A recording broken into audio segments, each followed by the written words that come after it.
Chapter 13. In Zhen Jin's knowledge, there was information about the Wisteria Chamber of Commerce. There were 6 major chambers of commerce on the Xingming continent. The 6 chambers of commerce had a long history, and each chamber of commerce was a colossus backed by powerful nobles. Their businesses spanned the mountains, forests, lakes, and deserts. Under these 6 chambers of commerce, there was a chamber of commerce that rose rapidly in the past 100 years. It quickly became a miracle that was second only to the 6 chambers of commerce and left the other chambers of commerce far behind. This chamber of commerce was the Wisteria Chamber of Commerce. The Wisteria Chamber of Commerce attracted a large number of small and medium chambers of commerce, and even accepted individual shops and independent merchants. It had a large scale and influence in the middle and lower market. However, due to the lack of protection from the upper echelons, the nobles of the Xingming Empire coveted the Chamber of Commerce's profits and chose to take action. The Wisteria Chamber of Commerce was suppressed, and the Chamber of Commerce's president accidentally died. The Chamber of Commerce was now fragmented and divided among the nobles. After my father's accident, I was his only daughter. I didn't want to give up. If I let the efforts of my father, grandfather, and ancestors go to waste, then I would be too unfilial. Many of the Chamber of Commerce's elders were also unwilling to surrender, so they united by my side. However, no matter how much money you have, it is no match for power.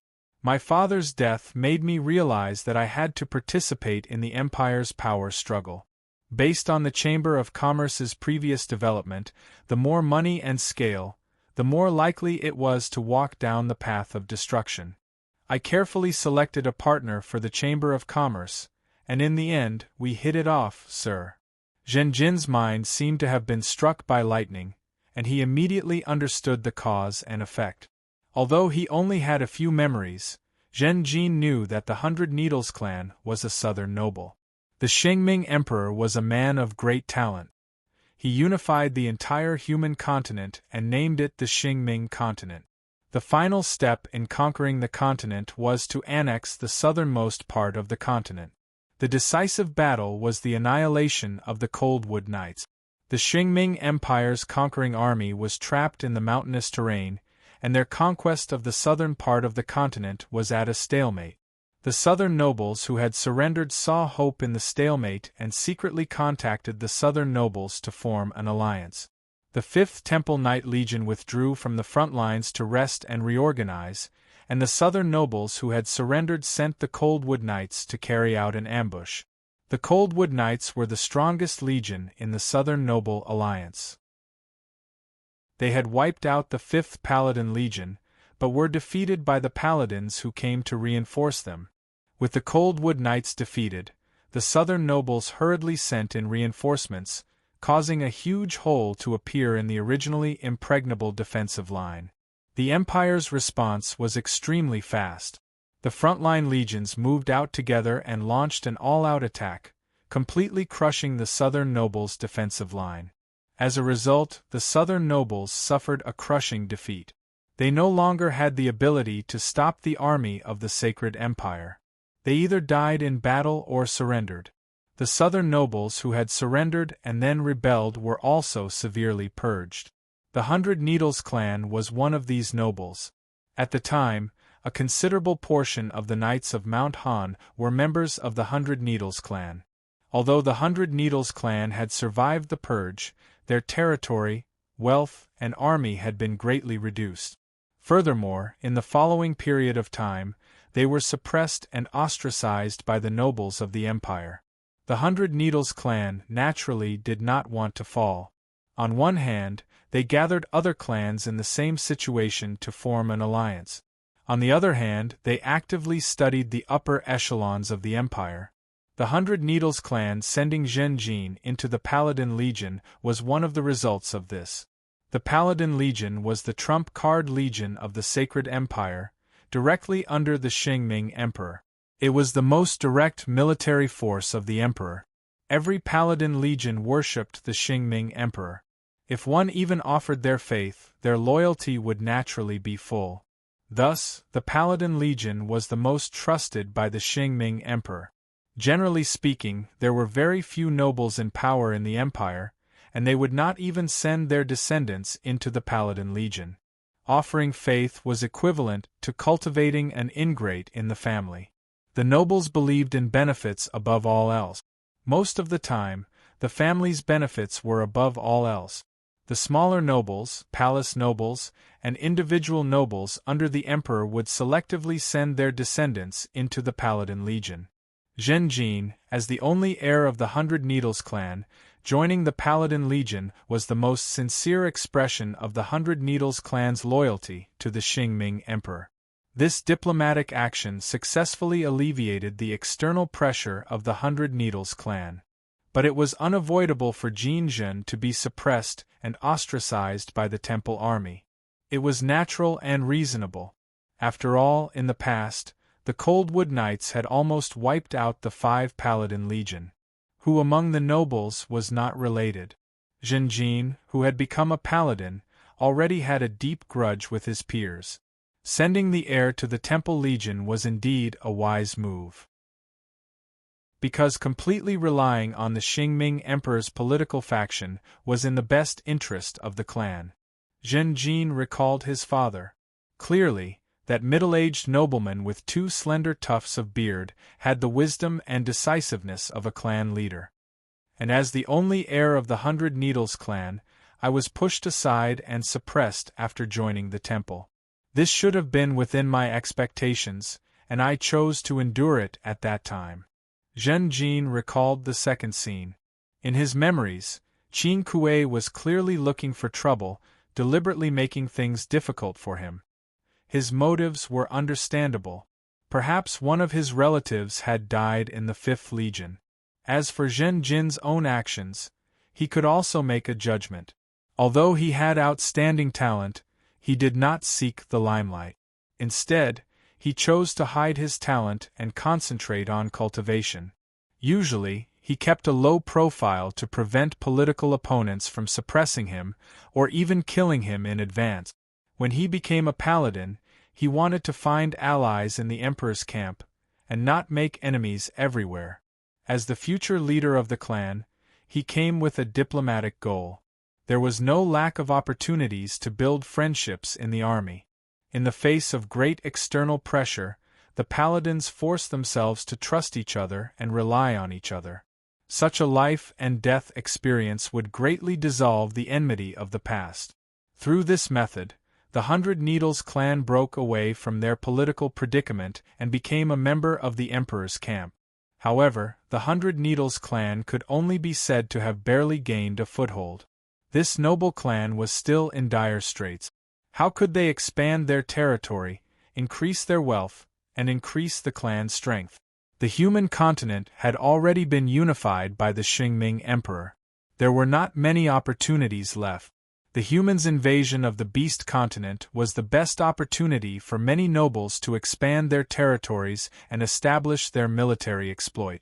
White Sand City was the opportunity for the Hundred Needles clan. Therefore, Zhen Jin came to compete for the position of city lord. From Zidi's perspective, the Merchant Guild was divided into the Violet Vine Merchant Guild. The chairman of the Violet Vine Merchant Guild had died because of this. If the elders could lower their heads, they would have already joined these nobles. The elders of the Violet Vine Merchant Guild who had gathered around ZD were naturally enemies of these nobles. As a result, ZD could only join the emperor's political camp. Among these members, the stronger ones looked down on the remnants of ZD's Merchant Guild. Perhaps a complete Violet Vine Merchant Guild could tempt them, but the current Merchant Guild was already fragmented. Those with average strength also had concerns. ZD's people could be said to be the essence of the Violet Vine Merchant Guild. Recklessly accepting them would be making an enemy of the powerful nobles of the empire. The gains and losses and risks involved had to be carefully considered.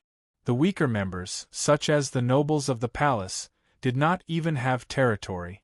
The Merchant Guild could not find a place for them. At the same time, as the new leader of the Merchant Guild, ZD had her own concerns. She would try her best not to join a powerful noble. After all, she was only a black iron mage. Too powerful a noble would very likely swallow up the remaining Violet Vine Merchant Guild in the future. After careful consideration, ZD set her sights on the Hundred Needles clan. The current head of the Hundred Needles clan was a gold mage, but he was severely injured and lost his right arm. The Hundred Needles clan was once a powerful noble in the south with a long history. After being forced to join the empire, the Hundred Needles clan was ostracized and suppressed. Now that they barely had a foothold, they urgently needed to expand and develop. The Hundred Needles clan's territory was taken away, and their existing territory was lacking in resources. They were also ostracized by the surrounding territories. Therefore, the Hundred Needles clan needed the Violet Vine Merchant Guild's channel. They valued the Violet Vine Merchant Guild more than the other clans. The most important thing was that the Hundred Needles clan was willing to pay the price. They did not hesitate to promise the Merchant Guild the marriage of their future heir. After the agreement was made, the engagement ceremony was held and the news was spread widely. All of these reasons miraculously created the unmarried couple Jean and ZD. They had their own difficulties and they needed each other. This was not only their wish, but also the wish of the forces behind them. Otherwise, how could a noble like Jean be engaged to a girl with a low bloodline? The Hundred Needles clan sent their only heir to the Holy Cathedral, and now to the front lines of White Sand City, bearing the huge risk of their heir dying in battle. This is a gamble. The Violet Vine Merchant Guild is the same. Both of us have no way out. No wonder ZD has never abandoned me. Jin's thoughts were thousands of thoughts, and he finally understood the complicated situation. Looking at the girl in front of him, Jin felt even closer. Jin did not hate alliances based on benefit. Instead, he approved of them. Alliances based on benefits were usually more reliable than friendship. Moreover, friendship could be cultivated. Coupled with marriage, Jin understood that ZD would be his most reliable ally in the future. ZD continued, "We took the ship to enter the Beast Continent and compete for the position of White Sand City's city lord. However, we encountered an inexplicable shipwreck during the voyage and ended up on this island." Jin muttered, "So, what we need to do now is not only to leave this place alive, but also to gather more subordinates. ZD, how many troops do I have, and how many reliable retainers do I have?" Faced with this question, ZD showed a rare moment of hesitation. She deliberated for a moment before saying, "Sir, you have the qualifications to compete for the position of White Sand City Lord, and you also have extraordinary talent and strength. This time, we mainly brought the backbone of the Wisteria Merchant Guild's armed forces, and we also hired 2 famous mercenary groups." Jin was startled. He could hear it. He did not have any retainers or troops. He was just a general without an army. He had no choice but to rely on the Wisteria Merchant Guild and hire 2 mercenary groups. This was too embarrassing. As the only heir of a real noble family, he had to risk his life to fight for a future on the front lines, but he did not have any troops by his side. Compared to the mercenary groups that worked for money, the Wisteria Merchant Guild's armed forces were Jin's most trusted forces. The Hundred Needles clan has fallen to this point? But it doesn't make sense to have no one. This abnormal situation made Jin frown. ZD explained, there was indeed a group of people sent by Sir's clan. However, they were attacked by bandits on the way and were completely wiped out. At the same time, there were traces of goblins and ogres around the Hundred Needles clan's territory. We were worried that other competitors would arrive at White Sand City ahead of time and establish an early advantage. Therefore, we pretended to stay where we were, but in fact, we disguised ourselves and secretly set out on the Pig's Kiss. Jin's pupils shrank as he snorted. It seems that the competition for the position of White Sand City's lord is very fierce. A noble's elite troops were actually annihilated halfway by so-called bandit. and the 100 Needles clan's territory had long been a hinterland. How could there be any living space for goblins and ogres? Thinking of something, Zhenjin asked, "Who is competing with me for the position of lord? Are they on the same ship as us?" ZD shook her head. "There are a total of 2, both of them are Sir's colleagues. They are not on the same ship as us." Zhenjin did not speak. He was thinking. This answer meant that they did not need to face malicious competitors on this island. But at the same time, it was very likely that this shipwreck was caused by these competitors. ZD immediately said, "However, sir, there was a temple priest with us, named Scab Sand. He is the examiner of this competition. He is very likely still alive. If we can find him and bring him help, that would be the best." "Scab Sand?" Zhenjin raised his eyebrows, looking pensive. Chapter 14. A few days later, early in the morning, birds were chirping. The weather was clear. The sun shone through the gaps between the leaves and the faint mist in the forest, sprinkling on the ground. A young man and a young girl stood side by side, looking at the cave with complicated emotions on their faces. The young man had blonde hair, fair skin, and a strong body. He wore chainmail, looking alert and spirited. The young girl wore a purple hooded robe, with some black curly hair spilling out of the hood. She had wheat-colored skin, a delicate face, and a pair of purple eyes that were especially eye-catching, shining like gems. It was Zhenjin and ZD. A few days ago, the two of them had escaped to this place under the pursuit of the poisonous fire bees. After a narrow escape, the two of them were lucky enough to escape with their lives. After that, they healed and rested in the cave. This cave became a temporary safe camp, allowing them to breathe. However, although the cave was warm, it was not their home. "Let's go." After taking one last look at the cave, Zhenjin took the lead and turned around, striding into the forest. ZD followed closely behind. Unlike when they escaped here before, the two of them were carrying large bags on their backs. These bags contained large amounts of animal bones, meat floss, and ores. In addition, there were several spears and short spears. Zhenjin's original long sword had been lost by the bonfire. The only dagger he had was broken by the sharp skull of the brown monkey bear when he was killing it. Therefore, these days, ZD and Zhenjin worked together to forge some spears and short spears.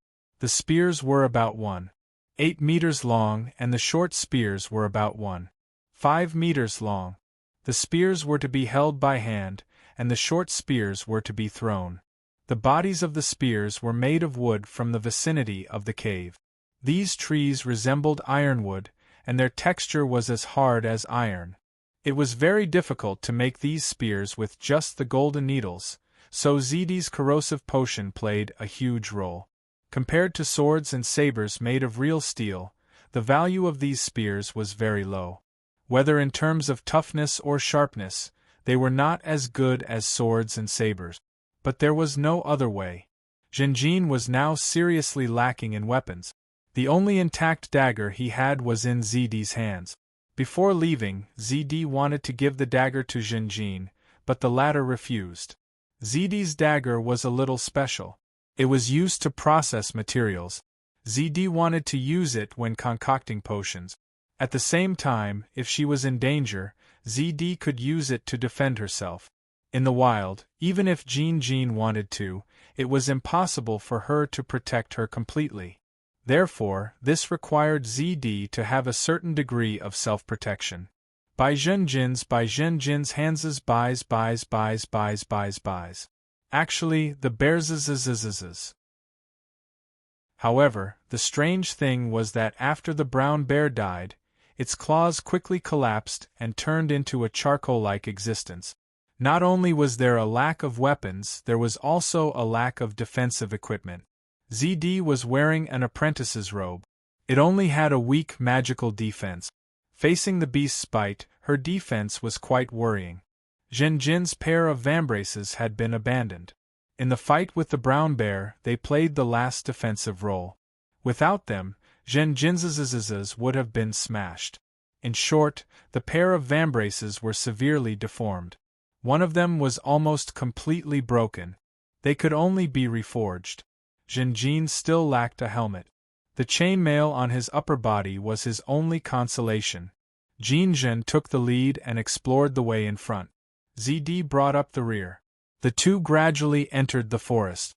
Their first goal was to find the campfire that was attacked by the poisonous bees. This was a well-thought-out decision. Zhenjin's sword was left there.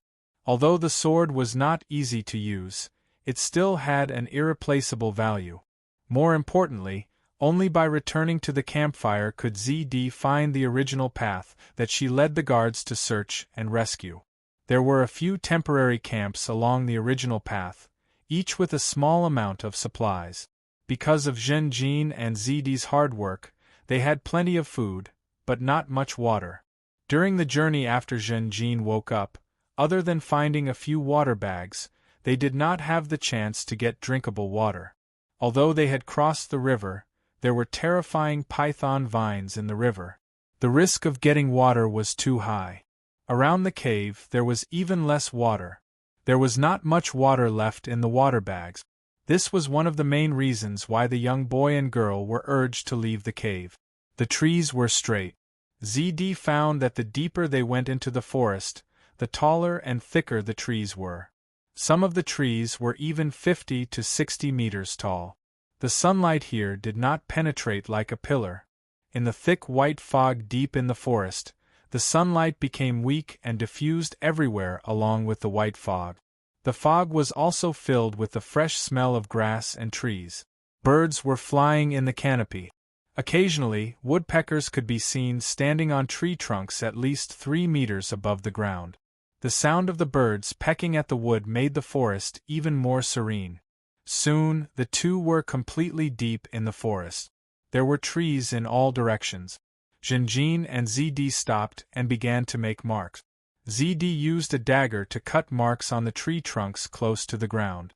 Zhenjin took out a piece of animal skin and used charcoal as a pen to draw a map.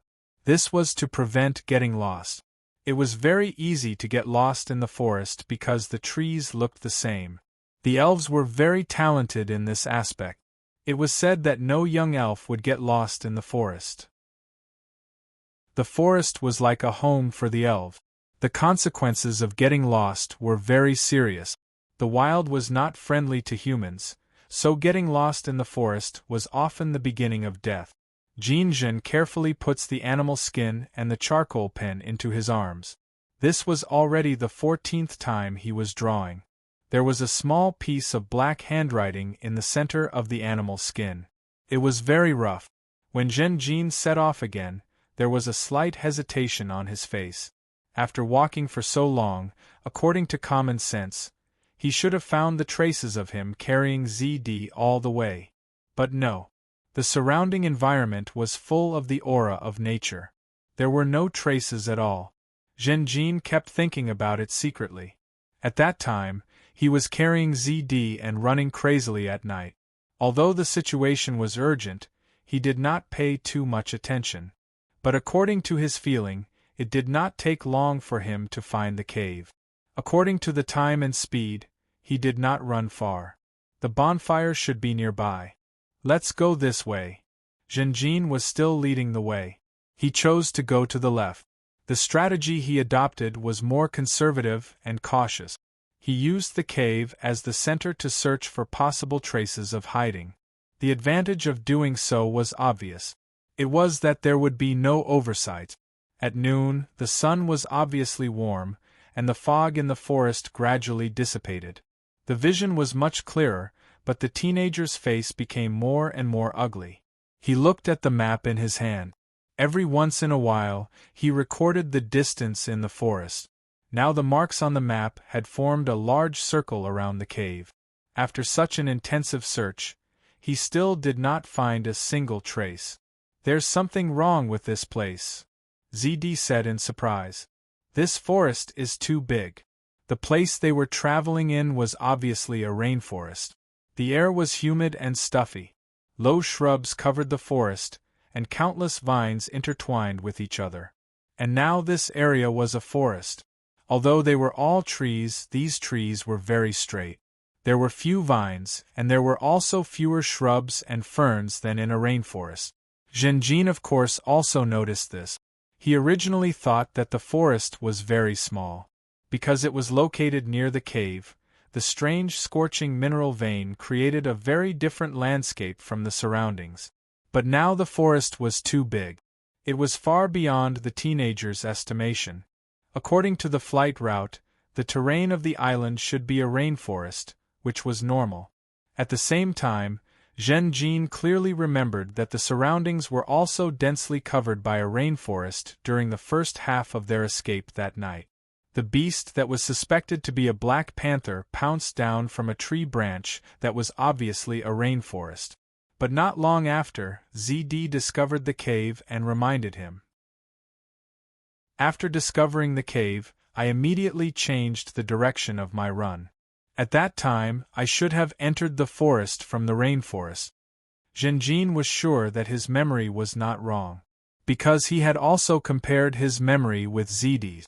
According to his memory, the forest was only a small part. The surrounding landscape was a huge rainforest. But after a whole morning of exploration, the strange facts were placed in front of the two of them. They were puzzled. It seems that this island is very strange. Not only are wild beasts emerging in an endless stream, but their species are also very strange, as if they were pieced together. Moreover, the plants are also very dangerous, and the landscape is also very likely to undergo strange changes. Just as ZD was speaking, a black shadow suddenly attacked from the towering tree crown. The black shadow was slender and extremely fast. It pierced through the air and made a whooshing sound. But Zhenjin's speed was even faster. In an instant, the long spear stabbed. The black shadow's momentum came to an abrupt stop. Its thick and short neck was pierced by the tip of the spear and hung on the long spear. This was a strange bird. It was about the size of an adult's fist and was covered with a layer of black feathers. The feathers were very hard, as if they were made of iron. The heavy feathers also made it lose the ability to fly. But at the same time, it also trained the bird's strong muscles. This kind of bird usually lurked in the bushes. When it found animals walking in the forest, it would often jump down and use its legs and wings to speed up. It cleverly used gravity to peck through the animal's head. After the animal died, it would suck the animal's brain, blood, eyeballs, and finally flesh. After encountering it a few times, ZD named it the iron-feathered bird. The iron-feathered bird's body was almost flawless. There was only one spot, which was the neck below the bird's head. The feathers here were very fine and had the weakest defense. At this moment, Zhenjin's spear tip accurately pierced through the iron-feathered bird's neck. This was a fatal blow. Soon, the struggling iron-feathered bird stopped moving. Zhenjin aimed the long spear at the ground and stabbed it hard. The iron-feathered bird's corpse was fixed. ZD went forward and took out a dagger to dissect it. The iron-feathered bird was very hard. It was an excellent material. In addition, some of the iron-feathered bird's blood would also be collected by the girl. As for the iron-feathered bird's flesh, it was not much and its value was quite low. ZD did not hesitate to throw it away. While the girl was collecting materials, Zhenjin held the short spear and stood guard beside her to prevent other beasts from attacking. The first time he encountered this kind of iron-feathered bird, the youth was a little flustered. He first used the long spear to sweep the iron-feathered bird to the ground. The iron-feathered bird could not fly, but its speed on the ground was very fast. Zhenjin threw 3 short spears in succession, which slowed down the iron-feathered bird's speed. Finally, Zhenjin used the long spear to forcefully pierce the iron-feathered bird's belly. The tip of the long spear was thus destroyed. But now, Zhenjin's technique was more and more sophisticated. He found that the iron-feathered bird was the most threatening when it came down from the tree. But at the same time, it exposed its neck in the air, which was also the time when the iron-feathered bird was the weakest. With this discovery, the iron-feathered bird was no longer a threat. Every time it appeared, it became a contribution. In addition to the iron-feathered bird, there were many other dangers in the forest. Among the fallen tree trunks and rotten leaves, there were often venomous vipers hidden. The motionless plants must not be relaxed. For example, a very inconspicuous moss poisoned Zhen Jin when his skin accidentally came into contact with it. Green spots began to grow on Zhen Jin's face. These spots were round and small, and he did not feel anything. After ZD found out, she immediately gave Zhen Jin an antidote. Unexpectedly, it could only alleviate the symptoms, but not cure them. The two of them could only search quickly to find the culprit. ZD used the moss, and after a simple modulation, she added it into the antidote. Only then was the poison in Zhen Jin's body eradicated. All kinds of hidden dangers greatly hindered the progress of the youth and the girl's exploration. Zhen Jin looked up at the gradually darkening sky and had to make a helpless decision. Let's go back to the cave to rest. Chapter 15. Staying overnight in the forest was obviously more risky than staying in the cave. Although going back to the cave required a longer journey, the benefits outweighed the costs. ZD also agreed with this suggestion. Thus, on the evening of their departure, the young man and the girl returned to the cave. The cave was quite warm, but they still did not light a fire. They drank a little water and ate a lot of meat floss. The water storage was getting smaller and smaller, and it was the most necessary resource for the human body, so the young man and girl tried to save as much as possible. However, there was a lot of meat floss, so they did not need to worry too much. Both of them tried their best to avoid starvation. Starvation was full of risk. If they were starved for a long time, they would be physically exhausted. A lack of physical strength would cause people to fall into fatal danger on this island where danger lurked everywhere. In the cave, both of them did not make a sound and ate in silence. Looking at the familiar cave wall, Zhen Jin smiled bitterly. Not long ago, after talking with ZD, he understood his situation and understood that he had more things to do. Previously, he thought that if he could keep his life and escape from this strange island, it would be good enough. After that, he understood that if he escaped alone, or if he escaped with ZD, it would still be a failure. He needed to compete for the position of the White Sand City Lord, revitalize his family, and cooperate with ZD to maintain the remnants of the Purple Vine Chamber of Commerce. Thus, he needed to gather the remaining people on this island and save them as much as possible for his own use. There was also a key person among them, Scab. If he was still alive, he should give him a helping hand to deepen his goodwill. In short, he needed subordinates. Without the help of his subordinates, he and ZD would be alone. Even if they reached the White Sand City, it would be impossible for them to control the city. Thus, when he left in the morning, the young man had many grand plans and long-term plans in his heart. He did not expect that after a day of exploration, the result would be like this. There wasn't any good progress at all, so he returned to the starting point with his tail between his legs. Reality was always cruel. The two finished their dinner and began to organize their equipment. The spear had been used many times, so many of them needed to be repaired. This kind of simple equipment had to be repaired in time, otherwise its power would be greatly reduced. In fact, even swords needed to be polished and maintained frequently. Of course, the repair of wooden spears was far more frequent than that of swords and sabers, and the time it could be used was also shorter. Zhen Jin first used the potion that ZD gave him to soften the spear to a certain extent. Then, he used his only dagger to sharpen the tip of the spear. He was multitasking, repairing the spear while recalling his experience during the day. My strength has increased. Zhen Jin recalled the scene of him killing the iron-feathered birds time and time again. At that time, he felt that it was very easy. Now that he thought about it, he realized that he could handle it with ease. These performances wouldn't have been possible in the past, but now, he was able to do it. Is it because I have recovered my memory and mastered the 100-needle wind fighting technique? After recovering his memories, Zhen Jin discovered that he had a special fondness for thrusting, and it was very convenient for him to use it. Unlike when he was fighting against the poisonous fire bees, when his memory had just emerged, he was purely improvising on the spot. These days, he had practiced many times in the cave. He was very proficient in using the 100 needles fighting technique. Not only did his speed increase, but what was more commendable was that his every stab was very stable. Of course, equipment was also very important. The first time, he used a long sword. Although the blade was sharp, it was very awkward to use, and even painful. On the other hand, the spear was far better at using a fighting technique like the 100 needles fighting technique than a long sword.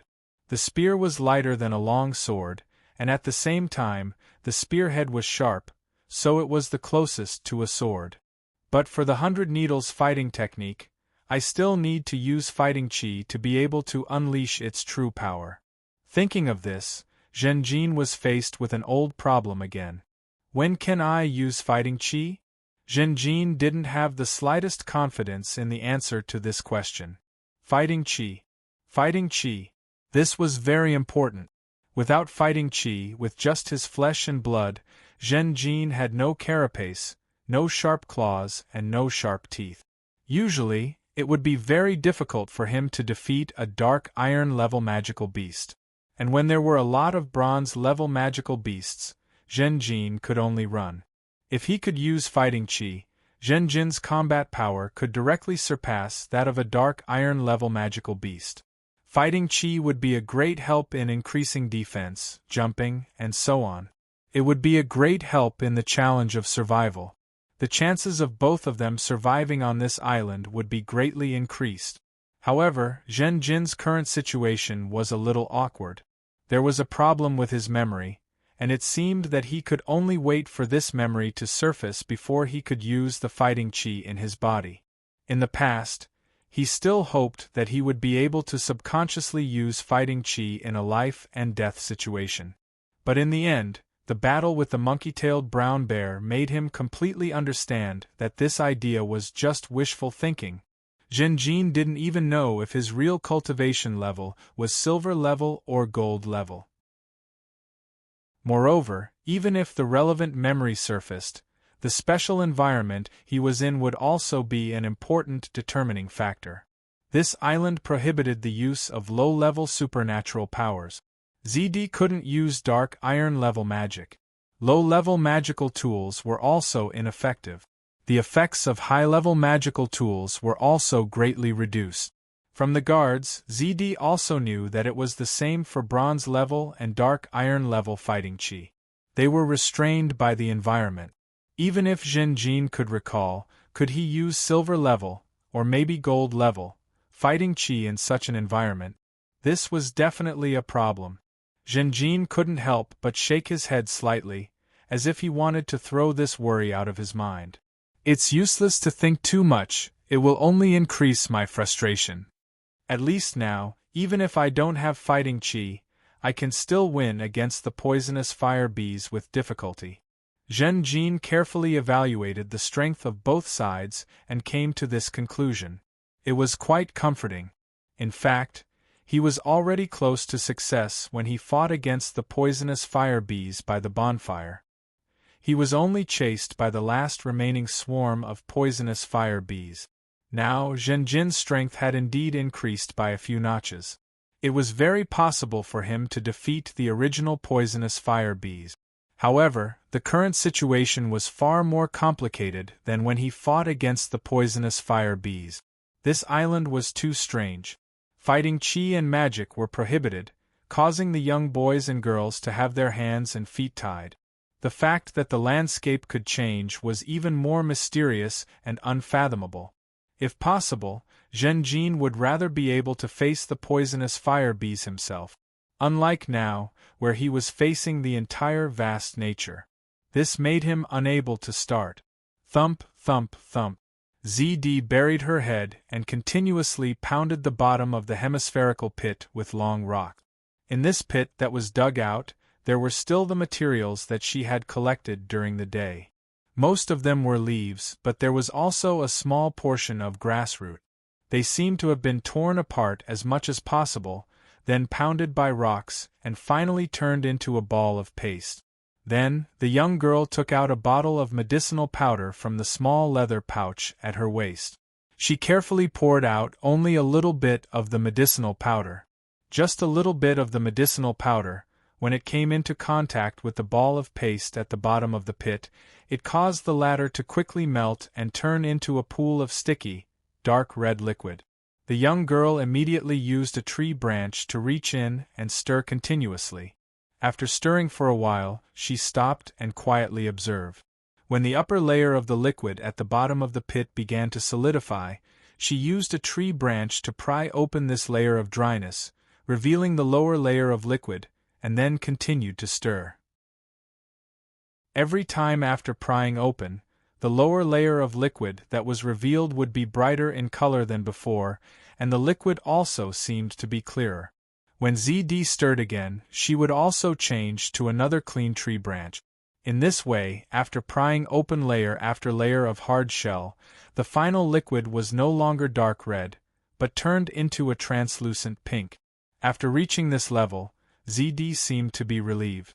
She no longer tried to pry open the surface that was gradually hardening, but instead allowed the entire liquid to solidify. By the second day, the liquid in the pit had already completely dried up. ZD thoroughly pounded this piece of powder, forming a pool of fine pink powder. She then used a wide leaf to separate the powder, and wrapped it up, forming small exquisite medicine packets. She handed some of these small medicine packets to Zhenjin and introduced them. These medicinal powders can leave traces. The bright pink color will be very conspicuous in the forest. Whether it is sprinkled on tree trunks or stones, it will stay for a long time. Even if it is washed away by heavy rain, it will stubbornly remain for a few days. There was no doubt that this was a good thing. Although magic was forbidden here, the use of these medicines was purely based on physical properties. Although ZD's level of pharmaceutics was not at the master level, her spirituality made Zhenjin praise. After breakfast, the two continued on their journey. They had enough rest that night, and their physical and mental strength were full. They also had dry powder, so it was easier for them to make marks. At the same time, the spears were also replenished. Although the number did not increase, the ratio was adjusted. There were more spears, and the number of short spears decreased. It turned out that the young boy and girl thought that spears would be a hindrance when walking in the rainforest. However, after the landscape changed, the forest was more spacious, the trees were tall and straight, and the branches were slanted, but it was not as disturbing as imagined. In the process of exploration, spears were more useful. For example, Zhenjin used a spear to beat the grass and startle the snake. The spear was longer, so even if the snake was startled and counterattacked, it would give the young boy more time to react. In addition, the two also had a discussion about the traces on the animal skin map in the middle of the night. The second time they set off, they changed their previous strategy. They no longer searched around the vicinity of the cave, but focused on one direction. The direction they had chosen now vaguely seemed to be the direction they came from. This was the identification they made at night, through the stars in the night sky. The two were not sure, but in their opinion, this direction was the most likely. Chapter 16. When it came to choosing the direction, both the young man and the young woman tried their best. Looking at the stars to determine the direction was not their forte. ZD was really good at business, potions and magic were secondary. Zhenjin had general knowledge, but his memory was incomplete. So far, he found that he was good at fighting. The two of them were aiming for the position of the Lord of White Sand City. Who would have thought that they would encounter a shipwreck? Who would have thought that they would end up on such a dangerous and strange island? The two of them walked in a straight line, but occasionally, they would search around to confirm their current direction. Unlike yesterday, their exploration strategy was different. They quickly went beyond yesterday's exploration area and arrived at a new area. Be careful, Zhenjin reminded. Beside them was a cliff, and a big tree grew on the edge of the cliff, still straight up into the sky. However, there were a lot of tree roots which were exposed on the cliff. There were also many trees growing at the bottom of the cliff, and these trees' crowns were still a few meters above the edge of the cliff. ZD nodded and followed Zhenjin, carefully avoiding the cliff. The cliff was very high, and the consequences of falling were serious. Broken heads and broken bones were normal. In this forest, people's frailty was beyond imagination. Even if it was just a sprained ankle, it was very likely that they would pay the price with their lives. Because of a sprained ankle, it would cause inconvenience in movement, being unable to escape when attacked by beasts, and a series of bad consequences. Once he slipped and fell, even with Zhen Jin's strength, he would suffer a lot. After all, he could not use his qi. Far away from the cliff, ZD looked back with lingering fear in her eyes. This kind of cliff terrain was easy to avoid during the day. But it was impossible at night. It was too difficult. A person's eyesight was very limited at night. Without the help of qi and magic, just relying on one's eyes was almost the same as being blind. When you thought that you were walking on flat and safe terrain, you would end up falling off the cliff as soon as you pushed aside the branches blocking your way. Fortunately, when we were escaping, we did not come across this kind of terrain, ZD said with relief. That's right. Zhenjin also felt a lingering fear in his heart. He resonated with ZD's words. If they had fallen off the cliff that night under the pursuit of the venomous fire bees, the two of them would probably have become skeletons at the bottom of the cliff.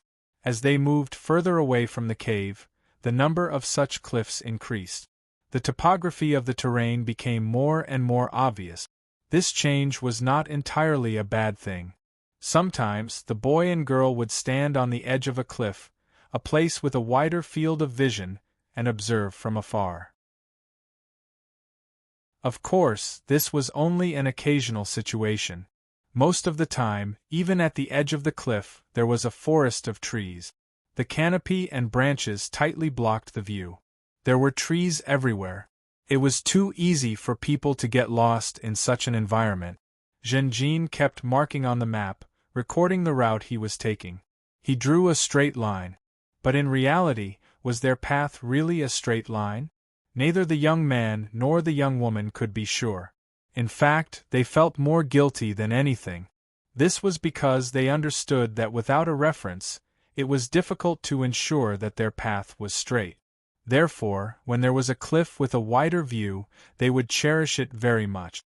It was hard for ordinary people to imagine this. Exploring the forest and taking an ordinary look into the distance would make the people in the depths of the forest happy and confident. Of course, this was also because Zhenjin was not good at climbing trees. The training of the knights never taught them how to climb trees. This was not strange. Because the knights had mastered Do Qi, they could jump up and onto the slanted branches. There was no need to train them to climb trees. When the knights fought, they were never alone. They had mounts and attendants. When the legions fought, there were already auxiliary troops scouting the way. Zhenjin tried to climb trees. When he was 3 meters above the ground, he gave up. First, he had to climb close to the canopy. Only then could he climb up and look into the distance. To do this, he had to be at least 10 meters above the ground. This height was very risky. If he lost his footing and fell, he would be injured. He was a knight, the most elite temple knight under the Qingming Emperor's command, but he could not use Do Qi. Without Do Qi to protect his body, it was very difficult for his body to withstand such a height difference. While he was climbing the tree, if an attack came, he and ZD would be at their weakest. Secondly, climbing this kind of straight and tall tree was much more difficult than climbing the trees of the rainforest with slanted branches and tangled vines. Finally, he had to consider his own stamina. Climbing trees consumed too much stamina.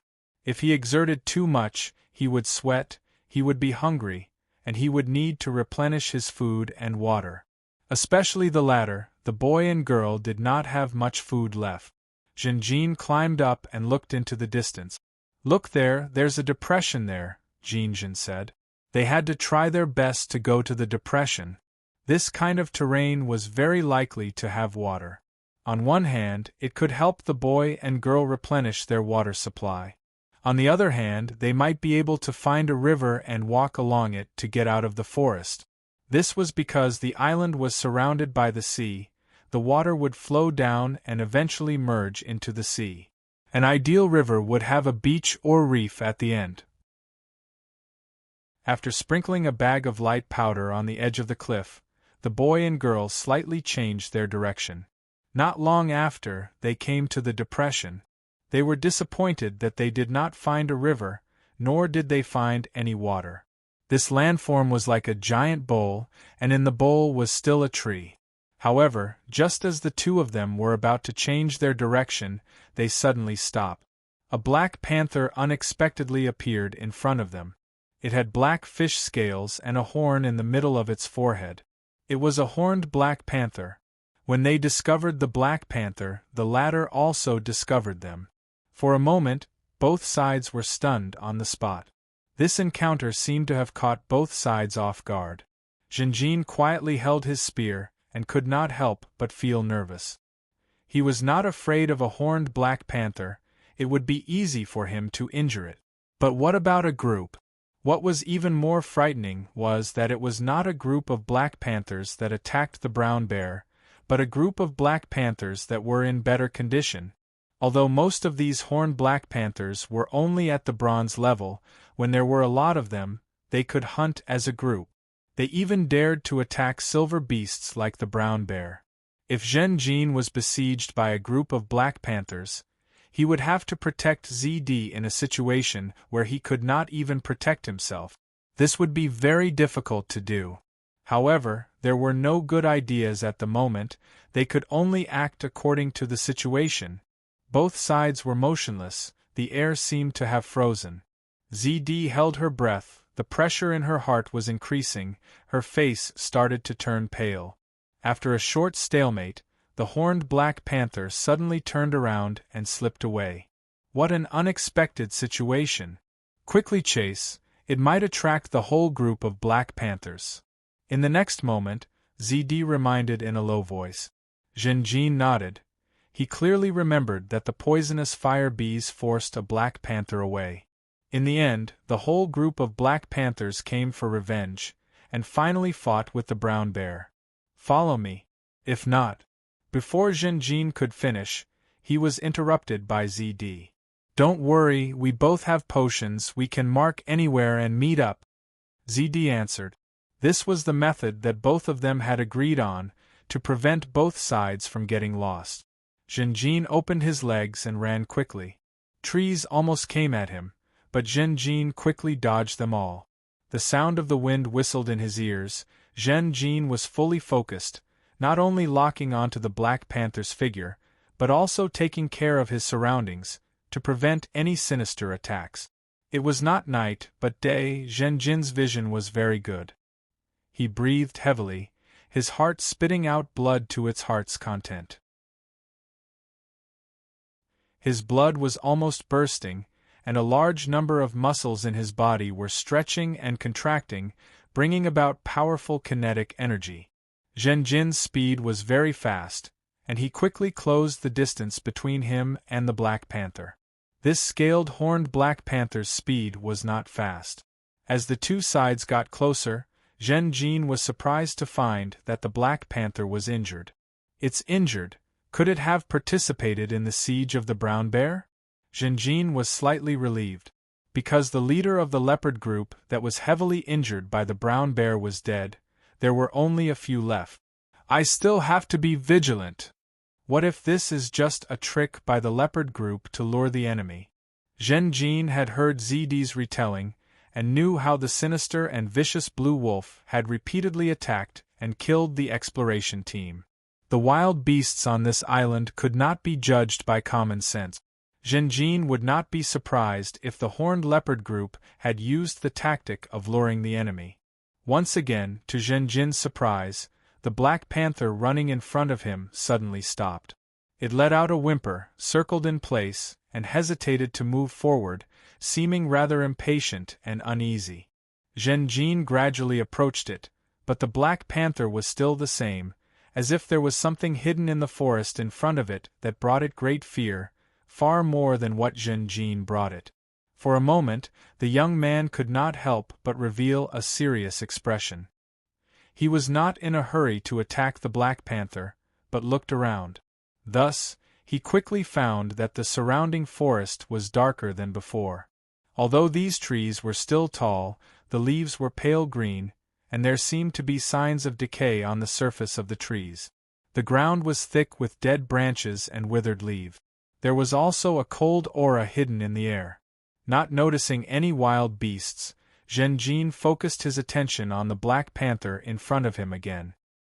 He walked forward slowly, and when the distance between the two of them was pulled to a certain extent, the black panther finally could not hold back and began to continue fleeing forward. Zhen Jin followed closely behind. Roar! They had not run far when the black panther suddenly let out a miserable cry. A white spider web suddenly rose from the ground and scooped up, wrapping the black panther inside. The spider web hung up quickly, and the spider's silk was extraordinarily sticky. The more the black panther struggled, the more firmly it was stuck to the spider's silk. Soon, the surface of the black panther's body was almost covered in spider silk. A light blue spider slowly descended from the canopy and onto the spider web. The main body of this spider was as big as a stone mill, but its 8 tentacles were thin and long, each at least 2 meters long. The spider landed on the spider web, and its movements were very smooth as if it was sliding on ice. It began to work, and the 8 tentacles were like an expert playing the strings of a zither, busy but not messy, and even a trace of elegance was revealed. The spider web that originally trapped the black panther was still a little broken, but under the spider's patching, it quickly became complete without any holes. The black panther's struggling speed became slower and slower. The white spider's silk was like a bandage, firmly binding it between the trees, about 6 or 7 meters above the ground. Seeing the spider successfully hunt, Zhen Jin could not help but feel a chill in his heart. He slowly retreated, his nerves tense. The young man's gaze was not only fixed on the spider that was still patching, but also a little bit of attention to his feet. Perhaps there was a spider web hidden near him. Fortunately, after the 8-legged spider finished its hunt, it did not take the opportunity to attack him.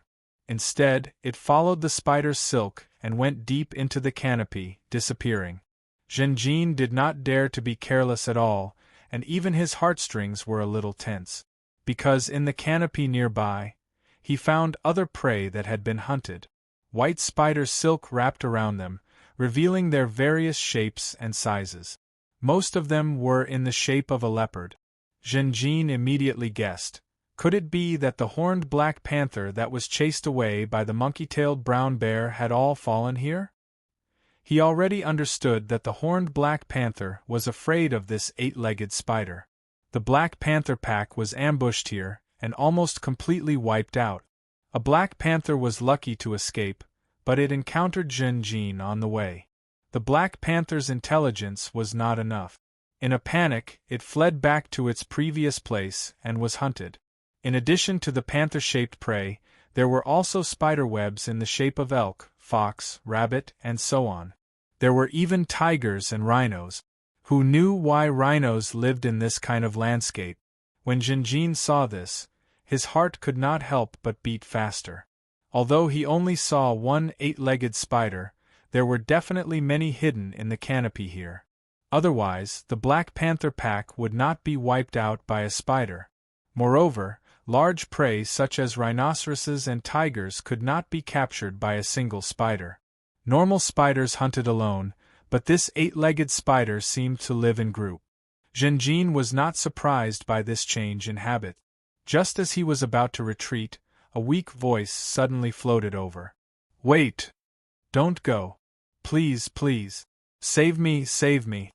Someone was asking Zhen Jin for help. Chapter 17. Hearing the cry for help, Zhen Jin's pupils constricted. Someone is trapped in the spider web. He's still alive. Zhen Jin frowned. I'm a knight, saving lives and helping the weak is one of my creeds as a knight. Calm down first. The young man immediately warned himself. He stopped retreating and observed carefully. Then he changed his direction and carefully entered the spider hunting ground again. He did not step into any spider web trap. After changing his position, he looked up and found the spider web that was crying for help. The spider web was trembling slightly, and like the surrounding spider webs, it was tightly wrapped around the prey. The silhouette of the spider web was obviously a person. On this person's face, the spider webs were sparse, and there were cracks that allowed people to barely see. This unlucky guy was hanging in the air, and had a high vantage point, so when he saw Zhen Jin, he immediately cried for help. I beg you, save me. If you leave, I'll die. You're also from the Pig's Kiss, right? We're on the same boat. Please, have mercy, don't leave, don't give up on me. Zhen Jin heard this and was slightly moved. He had obtained a lot of information from ZD, and the ship they were on was indeed the Pig's Kiss. It seemed that this trapped guy should be a member of the Pig's Kiss. Zhen Jin did not move. If he rashly saved him, he might get himself into trouble. If he took a step further, he might even endanger ZD. He stood still and stared at the guy who was hanging in the air. At the same time, he paid attention to the spiders hidden in the treetop. He had to be sure that this was not a trap. Zhen Jin's muscles were tense, and if there was any movement, he would immediately react. But the spiders did not move. After pleading for a while, the person realized that Zhen Jin did not move. He gradually reacted and continued to cry in a low voice, "Don't doubt me. When the wild beasts fall into the spider web, they will struggle with all their might. The more they struggle, the more spider webs will stick to their bodies, and the tighter the spider webs will become. In the end, they will suffocate and die. I didn't. I fainted at that time, and then I was covered by a spider web and tied up. That's why I'm still alive. I beg you, please save me. I don't want to die." At this point, the person crying for help let out a low sob. Being trapped in the spider web and unable to move, watching death approach step by step, this kind of fear was unbearable for ordinary people, almost driving them crazy. Zhen Jin was even more convinced by this display of human nature. The fear of death was a part of every life. Even though Zhen Jin was a knight who was brave enough to face the brown monkey-tailed bear head-on, he still felt fear. Fear did not mean that one was weak. Facing fear head-on at all times was true courage. Still no reaction? It seems that these spiders don't hunt by sound. Guessing in his heart, Zhen Jin decided to take a little risk. He called out softly, "Hey, what's your name?" The trapped person immediately became excited. "My name is Huang Zhao. Sir, I'm Huang Zhao, a sailor on the Pig's Kiss. Benevolent sir, kind-hearted sir, if you save me, I will do my best to repay your kindness." Zhen Jin's attention was still on the treetop. When he spoke, the spiders still did not move, which made him put down some of his worries and confirmed that his previous guess was not wrong. Then, "Huang Zhao, how can I save you?" Zhen Jin asked again. This was a crucial question. He had to confirm Huang Zhao's intentions and get more information. So far, he still had doubt. Could it be that these spiders deliberately did not kill their prey and let the prey make a sound to attract the corresponding tribe? Maybe these spiders were just restraining themselves, waiting for Zhen Jin to go back and call more people to save them. When there were more people, the spiders would retract their web.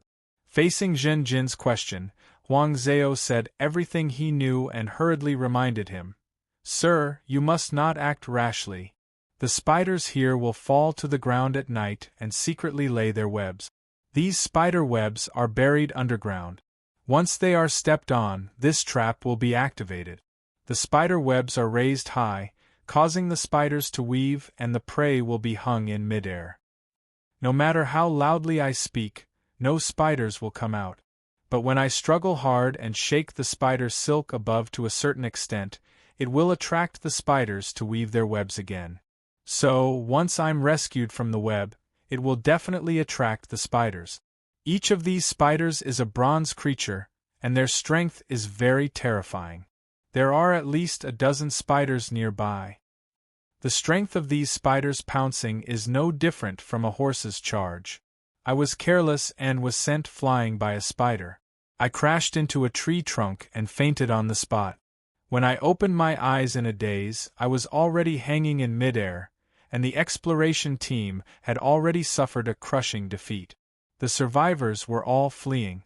But these spiders also know how to cooperate. They don't just lay webs on the ground. When 2 or 3 of them work together, they can also weave a larger web in midair. However, they fall from the sky with their spider webs and directly cover their prey. These spider webs are very sticky. You need a very sharp sword and skilled skills to cut the spider webs. My brother, Lonzeo, is the captain of the exploration team.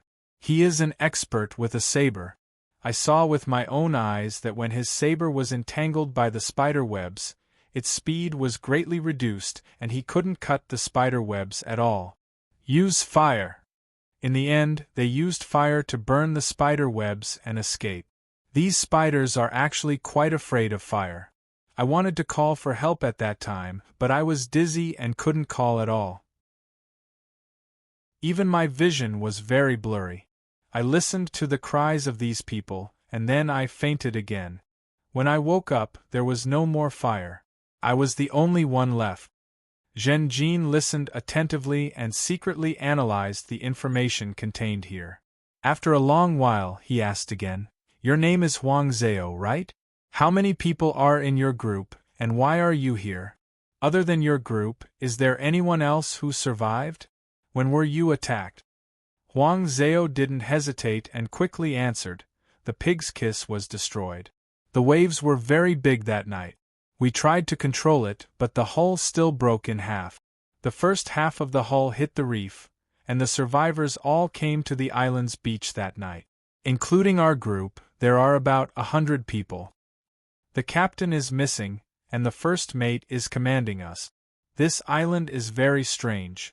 Low-level magic and doqi can't be used. We set up a temporary camp on the beach. The first mate assigned my brother, me, and some others to explore the island and look for wood that can be used to build the hull, as well as food and fresh water. The jungle is full of danger. We encountered many strange beasts. Our exploration team lost many people, but the harvest was very little. We gradually couldn't hold on, so we went back. On the way back, the landscape changed. It was a rainforest, but for some reason we came to a desert. Many people thought it was an illusion, but we couldn't break free. We were very panicked, and some people even committed suicide. For a time, the team fell into chaos. Food and water were quickly consumed. I thought the whole team was finished.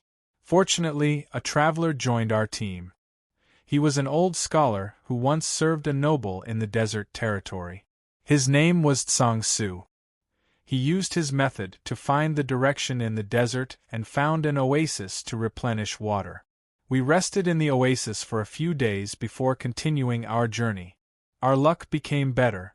We reached the edge of the desert and finally entered this forest. When we came here, we were ambushed by a group of spiders. Most people escaped, but 5 or 6 people died. When they were running for their lives, I heard my brother shouting for retreat. He must not have noticed that I was missing, so he didn't come to save me. In fact, I was captured by the spiders and used as food reserves, but I'm still alive. Huang Zhao was very emotional. Zhenjin remained silent. Huang Zhao gradually calmed down and continued, "I don't know how many days have passed. No one told me how long I was unconscious. But when I woke up, 3 days and 2 nights had already passed. For the sake of the Xingming Emperor, please save me. Sir, we are on the same boat. Now, only you can save me. Please have mercy. I will repay you with all my strength." Huang Zhao once again begged. There's actually a desert here? Zhen Jin was puzzled. Sir, I'm not lying to you, absolutely not. Huang Zhao's voice rose. I know, this sounds unimaginable, but it's true. We really went to the desert and then inexplicably came here. Zhen Jin nodded slightly and comforted. I will save you, I will do my best. But I can't do it alone. I will go back and call more people. Do you have any way to contact the previous group of people? I have a whistle. The whistle's sound can travel very far, but it's in my pocket. In addition, I also know how to use flag signals. I can stand at a high place and use flags to send out signals. Huang Zhao hurriedly said. Seeing Zhen Jin's silence, he immediately added, Secret signal, right? I also have a secret signal. We've discussed that we will leave secret signals along the way. As long as you follow the secret signal, you will be able to find my brother and the others. Zhen Jin looked at the sky. The sky was quickly darkening. It wasn't long until evening. Wait a moment, I will be back. Zhen Jin turned around and left. Sir, I will wait for you. You must come back. Please don't forget about this pitiful person. You are my only hope. I will definitely repay you. Zhen Jin walked very far away, but Huang Zhao's shouts were still coming from behind him. He could hear that he was using all his strength to call out. His voice was hoarse, filled with fear and panic, but also with heavy expectations. After all, Zhen Jin could be considered his only chance of survival. How should he put it? The youth felt the same way. Life was so beautiful, so Zhen Jin cherished it very much. Not long ago, in front of the fire poison and the brown bear, he was also on the verge of death. In the cycle of being unconscious and waking up, he was also filled with helplessness, panic, worry, hope, and sincere repentance. Huang Zhao's expectations fell on Zhen Jin's shoulders. It was a heavy weight. How to save him?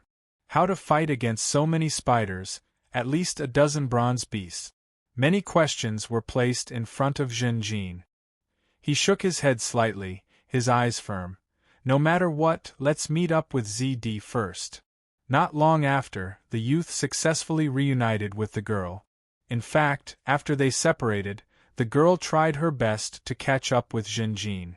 The horned black panther was not fast, and the gap between the two sides was not big. Did you encounter any danger? Zhen Jin asked. Yes. Don't worry, I'm not completely powerless. ZD nodded first, then patted the small leather bag at her waist, her face revealing a touch of pride. I found something new here. Zhen Jin simply and directly described the development of the matter and asked for the girl's opinion. After hearing this, ZD thought for a moment and replied, Sir, I suggest you save him. Although Zhen Jin also had a preference, at this moment, he was more willing to listen to ZD's real opinion.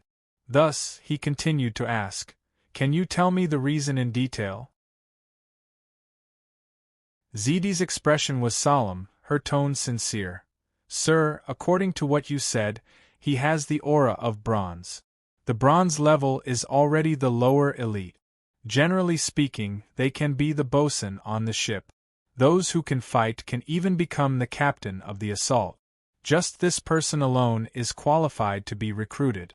Once you save him, the possibility of him working for you is extremely high. In addition, he has a brother.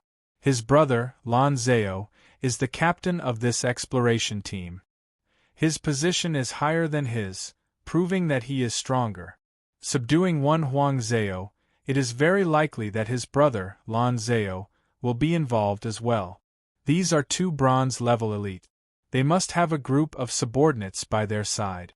Once the two of them join you, you will be able to subdue a group of subordinate. We need manpower now. Even if we don't consider controlling White Sand City in the future, these people can increase our chances of survival on this island. Sometimes, when we encounter danger, we just need to be able to outrun our companions. At this point, ZD's eyes flashed with a faint light. Zhen Jin nodded. Is there anything else? ZD continued. we still need information. So, even if these two people don't join you, just by communicating with them, we can expand our map and deepen our understanding of this island. According to Huang Zhao, the majority of the troops are building ships to save themselves. This is also the most reliable way for us to leave here and go to White Sand City. But even if we have a ship, we don't have anyone to steer it for us. To make a ship sail on the sea for several months, we need a captain, adjutant, navigator, sailor, helmsman, ship carpenter, gunner, ship doctor, lookout, and so on. Try to save these people as much as possible. It will also make our subsequent journey safer and faster. Zhenjin and ZD did not know how to control a ship. But to save him, we will have to face at least a dozen bronze spiders. Zhenjin muttered. Sir, I already have an idea. ZD smiled. Believe me, if the cost is greater than the reward, I will not do this. Zhenjin laughed. Ha ha ha, should I say that you are indeed worthy of being the current president of the Purple Vine Chamber of Commerce? The young knight looked at ZD with admiration, his expression gradually becoming serious. You are right, but you have forgotten the most important point. ZD quickly restrained her smile and bowed. Please instruct me, sir. I am a holy knight, a knight among knights. Helping the weak, saving the dying and healing the wounded is my creed. Even in times of danger, I will not abandon my companions. The young man's powerful words echoed in the quiet forest. For a moment, ZD looked at the young man and was stunned for a moment, then she smiled. Sir, I understand. Chapter 18. With ZD in tow, Zhenjin once again returned to the eight-legged spider's hunting ground. Sir, you're here. You really didn't give up on me, thank the heavens. Xian Zhao's tone was full of surprise and gratitude. But soon, his mood fell again, and he could not hide his disappointment as he asked, Sir, is it just the two of you? Where are the others? Just the two of us, Zhenjin said. Sir, are you sure? Xian Zhao stammered. This was a matter of life and death, and he was very nervous. Maybe we should call more people. ZD snorted. More people, will they come to save you or to die? You can only trust us now. Xian Zhao choked for a moment and finally choked out, Sir, you must be careful. ZD took out bottles of potions from her small leather bag and handed them to Zhenjin. Zhenjin threw them continuously, and these potions drew an arc in the air, hitting tree trunks or stones and breaking apart, the liquid inside quickly spreading in all directions. There was a strange and unpleasant smell in the air, as if chicken feathers, dog excrement and dried squid were mixed together and burnt. If he could use magic, he could easily rescue Xian Zhao, who was hanging in the air, by using light body spell and flight spell. In such an environment, Zhenjin and ZD used potion-based tactic. These were all combustion-supporting potions, and Zhenjin accurately threw them at key locations. After his injuries healed, Zhenjin found that his strength had increased significantly. After discussing with ZD, the latter felt that this might be the effect of the potion that was temporarily mixed with the blood of the brown monkey bear. This type of potion was not rare. The most well-known one was the strength potion. After taking this potion, the user's strength would be permanently increased. Of course, the potion's effect would decrease sharply if it was drunk too many times. There was also a possibility that the battle of life and death had awakened Zhenjin's bloodline to a certain extent. Nobles were one of the most outstanding groups in the world. Because of this, they were talented and overflowing with talent. The Hundred Needles clan used to be a great aristocrat in the south, so naturally, they had an excellent bloodline. The origin of its bloodline could be traced back to the legendary level golden stinger Queen Bee. People with this kind of bloodline were fast and stable, and their attacks were very accurate. This bloodline did not specialize in strength, but it was possible that Zhenjin had other bloodlines hidden in his body. The most common bloodlines were the dragon bloodline, the giant bloodline, the ogre bloodline, and even the devil bloodline. Due to the frequent marriage alliances between nobles, their private lives were extravagant and promiscuous, and their bloodlines were intertwined. Sometimes, a bloodline could be hidden for a lifetime. Coupled with the lack of an effective method to determine it, it was very difficult to determine how much bloodline a person had. Examples like Zhen Jin's, who had experienced life and death and then erupted with life's potential in desperate situations and awakened their hidden bloodline, were actually not rare in the history of various races. There was another possibility, which was what ZD had guessed before. Zhen Jin's true cultivation level was not just silver, but gold. The silver level was the limit of the human body's ability.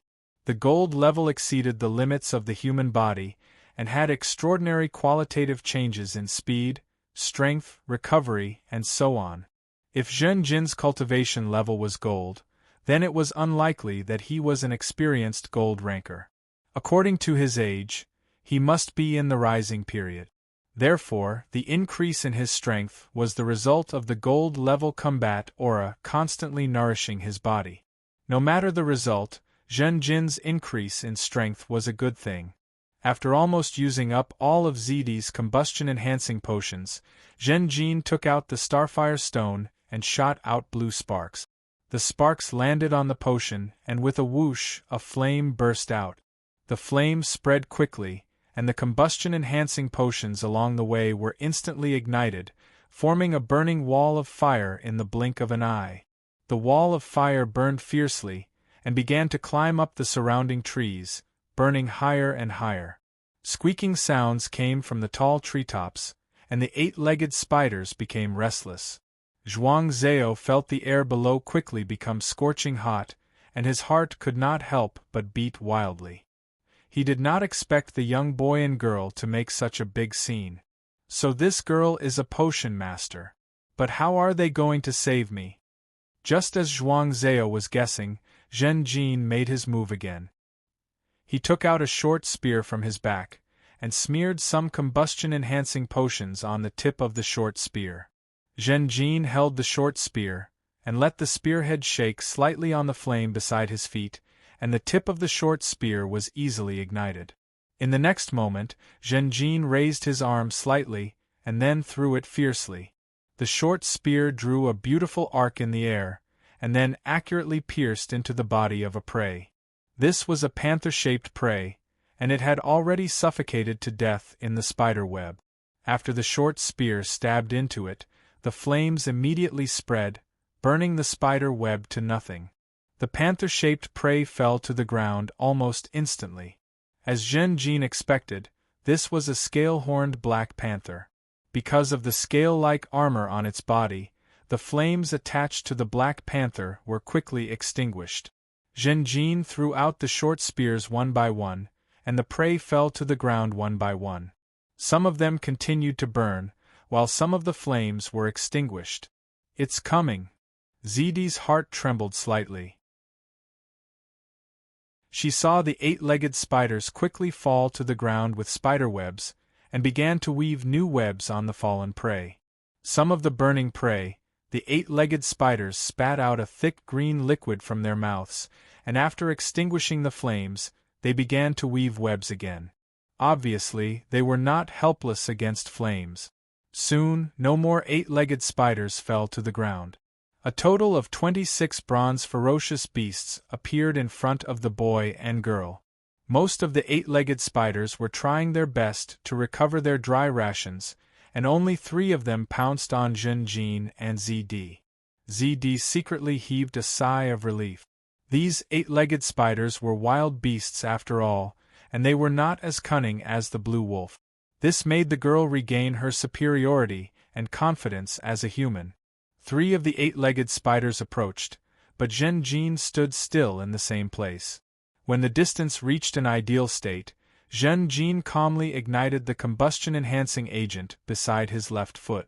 The second wall of fire rose with a bang, trapping the 3 spiders in it. The spiders let out terrified cries, and began to shoot spider webs at the treetops to hang themselves away.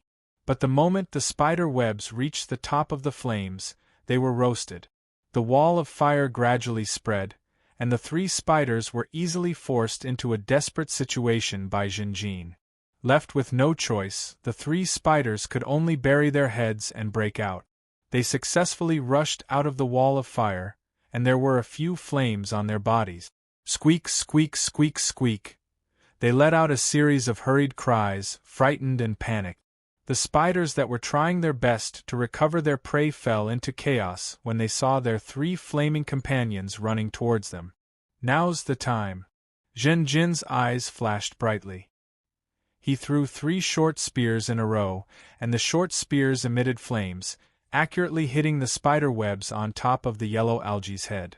There were a total of 4 strands of spider webs hanging him, and they looked like 4 thick snow-white hemp rope. When the spider webs met the flames, they were almost instantly burned. The yellow algae that was hanging by the spider webs instantly lost its stable state, swayed in an arc in the air, and with a bang, hit the tree trunk. Then, Jin's 4th short spear flew out, burning the remaining spider webs. The yellow algae let out a low cry, and his whole body fell to the ground. Although it was very painful, he was not injured. Because the extremely sticky spider webs had excellent ductility, when he hit the tree trunk, the spider webs were stretched out, and he was only 2 meters above the ground. Unfortunately, an 8-legged spider that had just succeeded in hanging its prey noticed the movement here, and it immediately rushed towards the yellow algae. Seeing this scene, the yellow algae's eyes widened in shock, and then suddenly let out a low roar, and took the initiative to roll into the wall of fire. The flames instantly burned the spider webs all over his body, and then began to burn his flesh and hair. But at this moment, the yellow algae showed the determination and ruthlessness of a seaman, and without a word, he continued to run through the wall of fire until he came out from another wall of fire. He successfully got rid of the 8-legged spider, but what he faced was the flames all over his body, and it was very likely that he would be burned to death on the spot. "Good!" ZD blurted out in praise. "Come here quickly." Without needing her to call, the yellow algae had already subconsciously rushed towards Jinjin and ZD. The distance between the two sides quickly closed, and ZD raised her arm, sprinkling a bottle of medicine. The blue powder sprinkled on the yellow algae's body. The yellow algae immediately let out a shrill scream. The flames on his body strangely retracted, and then were suppressed by the blue powder. The yellow algae's whole body trembled. In a short time, his face was unrecognizable, and only a small pile of his hair was left, and it was emitting thick smoke. His entire face, exposed hands, and arms were all charred black. He sucked in a breath of cold air, and in front of Jinjin and ZD, he quickly ran past them. "Quickly, quickly, there's still a big one." As soon as he said that, a surging beast aura descended from the sky. Jinjin and ZD both paled. This was a silver-rank 8-legged spider leader. Its body was larger, and its blue hair was thicker, and its 8 spider legs were slender. It cut through the air, and let out a sharp whistle, rushing towards Jinjin, ZD, and the yellow algae at an astonishing speed. "You guys go first." At the critical moment, Jinjin was the first to react. He angrily stared at the yellow algae, and then stepped forward with a heavy expression.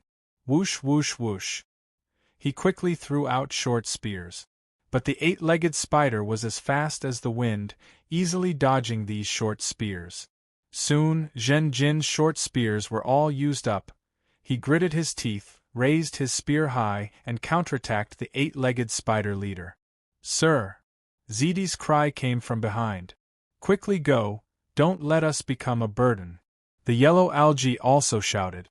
But while they were hesitating, they had already missed the opportunity. The spider leader suddenly shot out 3 strands of spider silk, accurately hitting the 3 of them. Jinjin's spear and hands were bound by the spider silk, and he could only wrestle with the spider leader. ZD's cloak was stuck by the spider silk, and the girl displayed the agility and flexibility of a young body. She quickly took off her cloak, and bent down to pull out the dagger tied to her calf. Sir, catch! ZD was just about to throw the dagger to Zhenjin when a ball of spider silk attacked. The spider silk quickly expanded in the air, forming an exquisite hunting web. The web hit ZD, covering the girl's chest and waist, knocking her to the ground and firmly sticking to the ground.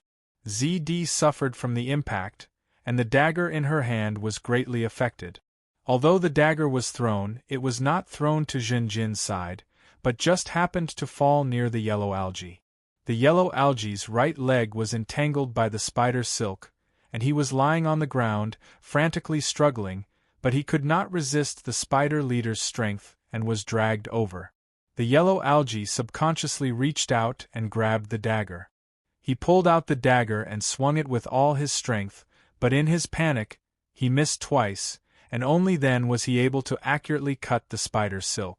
The yellow algae was lucky to escape and hurriedly retreated. "Quickly throw the dagger to Sir!" ZD screamed.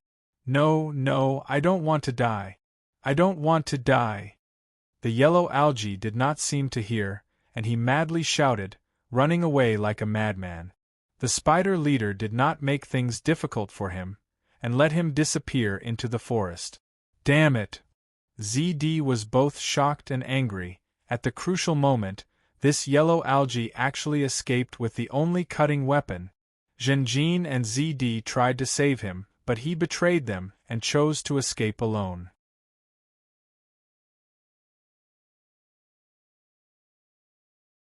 Chapter 19. The flames burned fiercely.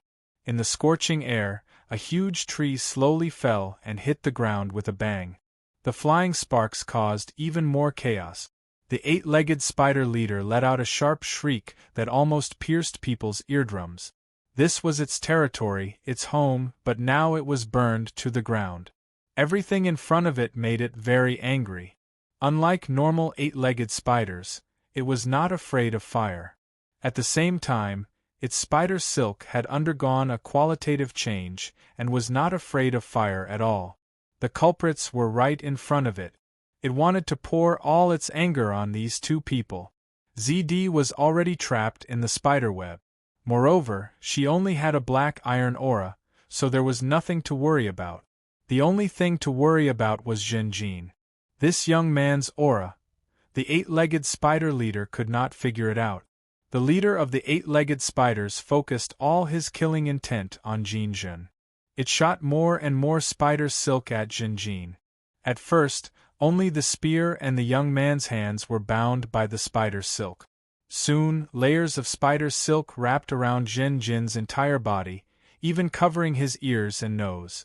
At this time, if there was a dagger to cut the spider silk, Zhenjin could escape this predicament. But there was none. Huang Zhao had the chance to throw the dagger, but he did not. Therefore, Zhenjin was in a desperate situation. A sharp weapon was the key to escape this predicament. Perhaps if the long sword was in Zhenjin's hands, it would be easy to solve this situation.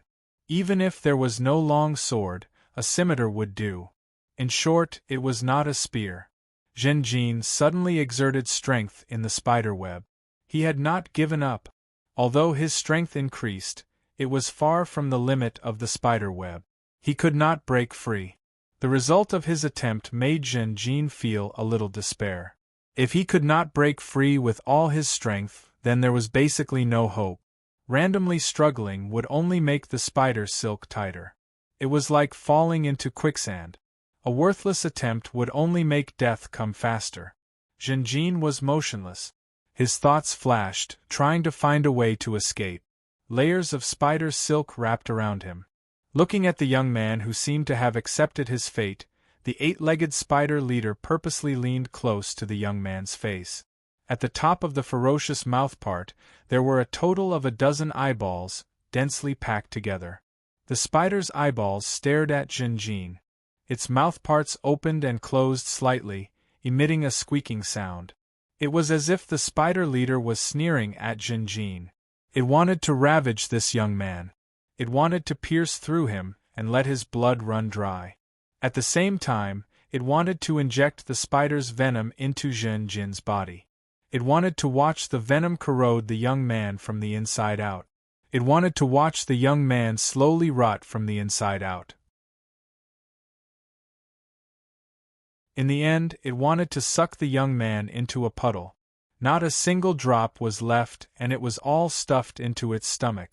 This was the consequence of offending it. Zhenjin did not struggle. He gritted his teeth and was forced to look at the spider leader. Both sides faced each other. They were only a few steps apart. The spider leader raised its two front legs. The front ends of the legs were as sharp as spears and swords. They easily pierced through the spider web. Immediately, Jin Zhen let out a muffled groan. He felt two dagger-like tentacles trying to stab into his back. The chainmail came into play and blocked the two legs. This obstruction angered the spider leader even more. It fiercely pulled the spider's silk. The distance between Zhenjin and it instantly shortened. The distance between their eyes was only the width of a palm. Squeak! The spider leader's mouth part opened wide. A strong rotten stench sprayed onto Zhenjin's face. At the same time, a large amount of green viscous liquid, like saliva, flowed out from the mouthpart. Zhenjin's eyes widened. He almost thought that the spider leader was going to swallow his head. But in the next moment, the spider leader slightly relaxed its strength. It retracted its mouthpart and shook its head at Zhenjin. Zhenjin actually saw a mocking and cruel smile on the spider's face. He felt a chill in his heart. He immediately understood. The spider in front of him purely wanted to scare him, torture him, and slowly process him so that he could fully enjoy the pain. Listening to his screams and cries, watching him struggle, little by little, towards death. The pressure on the chainmail increased until it finally reached its limit. The chainmail could not withstand it and was pierced through by the spider's sharp legs. The latter successfully pierced Zhenjin's flesh. The youth first felt cold. Then, pain attacked him. In addition to the intense pain, there was also incisive fear. Zhenjin could clearly feel the subsequent path of the two legs. After piercing through the outermost layer of flesh, one of the legs continued to penetrate very slowly. It began to endanger the youth's internal organs. The other leg was obstructed and touched his ribs. The spider leader continued to exert force. Zhenjin's ribs were only slightly obstructed before they broke. Ah! The pain came. Zhenjin could not help but let out a low roar. His handsome face instantly distorted. The flames continued to burn. The light from the flames shone on Zhenjin's face. At this moment, the youth was as sinister as a devil. The spider leader quietly watched, its 10 eyeballs perfectly reflecting the youth's current expression. But what made the spider leader disappointed was that it did not find any cowardly or pleading emotions in Zhenjin, only anger and hatred. The flames in Zhenjin's body burned more vigorously than the forest fire around him. Ah! Under the torture of the spider leader, he let out continuous low roars. His head felt like it was about to explode, and a whole new set of memories suddenly emerged. The arena was surrounded by people. The duel in the arena was also coming to an end. As expected of a great noble of the south, a youth was forced into a corner. He had injuries on his body. Some of the wounds were so deep that his bones could be seen. He was the temple knight Qin Kuei. His opponent was a middle-aged man with a thin and long beard. He was unscathed. He slightly raised his head, leisurely and calmly walked to Qin Kuei. Zhenjin found himself in the crowd, nervously watching the two people in the arena. His eyes were mainly focused on the middle-aged man, because this man was his father, the patriarch of the 100 Needles family. Beside Zhenjin, there were many colleagues of the Temple Knight. They were all familiar faces. Qin Kuei, if you can't win, just admit defeat. Your opponent is too strong. You're still too young. It's not shameful to lose. You still have a sister. Qin Kuei, don't be stubborn. The young Templars were all shouting. Qin Kuei's sister was also outside the arena. At this moment, her face was pale, without a trace of blood. Her delicate body trembled, like a pitiful flower. Qin Kuei took a deep breath, stood up shakily, and used all his strength to lift the long sword in his hand. Once again, he faced the patriarch of the 100 Needles family. Alas! A heavy sigh came from the crowd. This duel was initiated by Qin Kuei. It's harder to make a guy like him admit defeat than to pull a dragon back. What should we do? Even if Qin Kuei admits defeat, it depends on whether the patriarch of the 100 Needles family is willing to let him go. Yes, Qin Kuei's father and grandfather died in that battle. They were all killed by the 100 Needles family. The hatred between the two families is too deep. Qin Kuei shouted and launched a useless charge again. The patriarch of the 100 Needles family dodged easily. With a gentle twist of the sword in his hand, the long sword in Qin Kuei's hand was blown away. Clang! The long sword flew into the air and immediately fell to the ground. The tip of the sword cut into the marble and stabbed into Qin Kuei's back. The contrast between the strong and the weak was very obvious. Qin Kuei's sister couldn't bear it anymore. She pleaded with the old knight who was presiding over the duel, "Uncle Commander, please, for the sake of our many years of friendship, save my brother." The old knight was the commander of the 5th Regiment of Temple Knights. He snorted and looked unhappy. This is a sacred duel between knights. It's fair and impartial. There's no partiality. He looked at Qin Kuei's sister with sharp eyes. I've already tried to save your brother, but as a member of the 5th Regiment, he didn't even listen to me. He insisted on challenging the patriarch of the 100 Needles family. How old is he? How much strength does he have? How much combat experience does he have? He hasn't even completely mastered the signature fighting skill of the Qin Kuei family, the bronze equipment. How dare he challenge the patriarch of the 100 Needles family? Is this the bravery and fearlessness of a knight? He's blinded by the idea of revenge. How stupid! So, you've seen it. The patriarch of the 100 Needles family used the fighting skill, 1,000 Needles, to completely destroy your brother's bronze equipment. 1,000 Needles is the advanced fighting skill of the 100 Needles family, the signature fighting skill of the 100 Needles family. It's a move that can only be used by gold warriors. In the past, hundreds of Imperial Knights had died to this move, if not thousands. Even I was killed by this move. My heart was pierced by the sword of the 100 Needles family. Your brother, Qin Kuei, didn't abide by the creed of the Knights Templar. He gave up bravery and violated patience. He brought about his own destruction. As the patriarch of the Qin Kuei family, he must bear the consequences of his recklessness. This is the price he should pay, even if the price is his life. The ruthless words of the old commander made Qin Kuei's sister completely powerless. She immediately sat on the ground and covered her face to cry. The angry young knights around also became silent because of the old commander's reprimand. But they clenched their teeth and clenched their fists more tightly. The patriarch of the 100 Needles family took a deep look at the old commander and approached Qin Kuei again. He said in an arrogant tone, "Patriarch Qin Kuei, what other ability do you want to resist? Do you still have any fighting spirit? Then I'll kill you in the next move." The patriarch of the 100 Needles family slowly raised the sword vertically, almost touching the tip of his nose. This will be the last scene of your life. So, keep your eyes open and watch carefully. Don't worry. It's too flattering to use 1,000 needles to kill you. You're far inferior to your father and grandfather. 100 Needles Wind is the most suitable burial for you. If you're lucky enough to survive this move, I'll spare your life. What's wrong with that? After that, the sword in the hands of the patriarch of the 100 Needles family suddenly turned into a dazzling sword shadow. Qin Kuei roared. He had been waiting for this moment. The remaining fighting spirit in his body was urged out.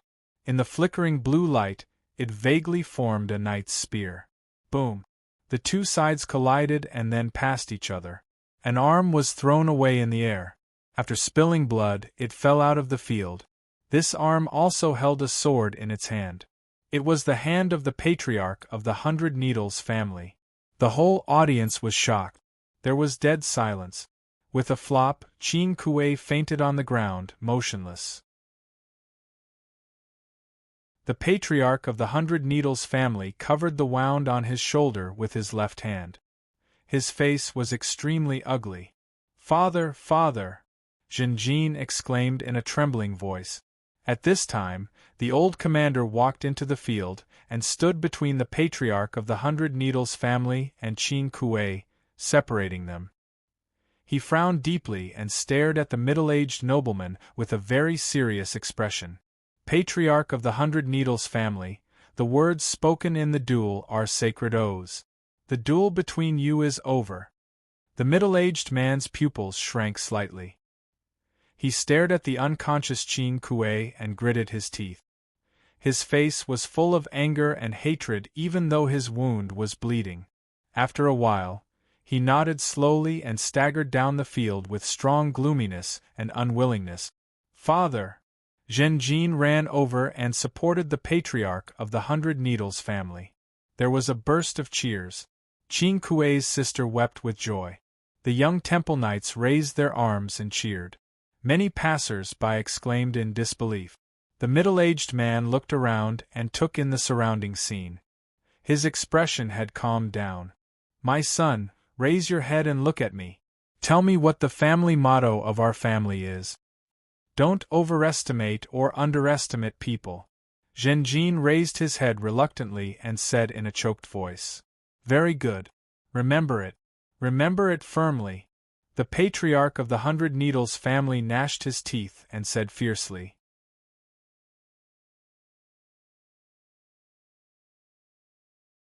Chapter 20.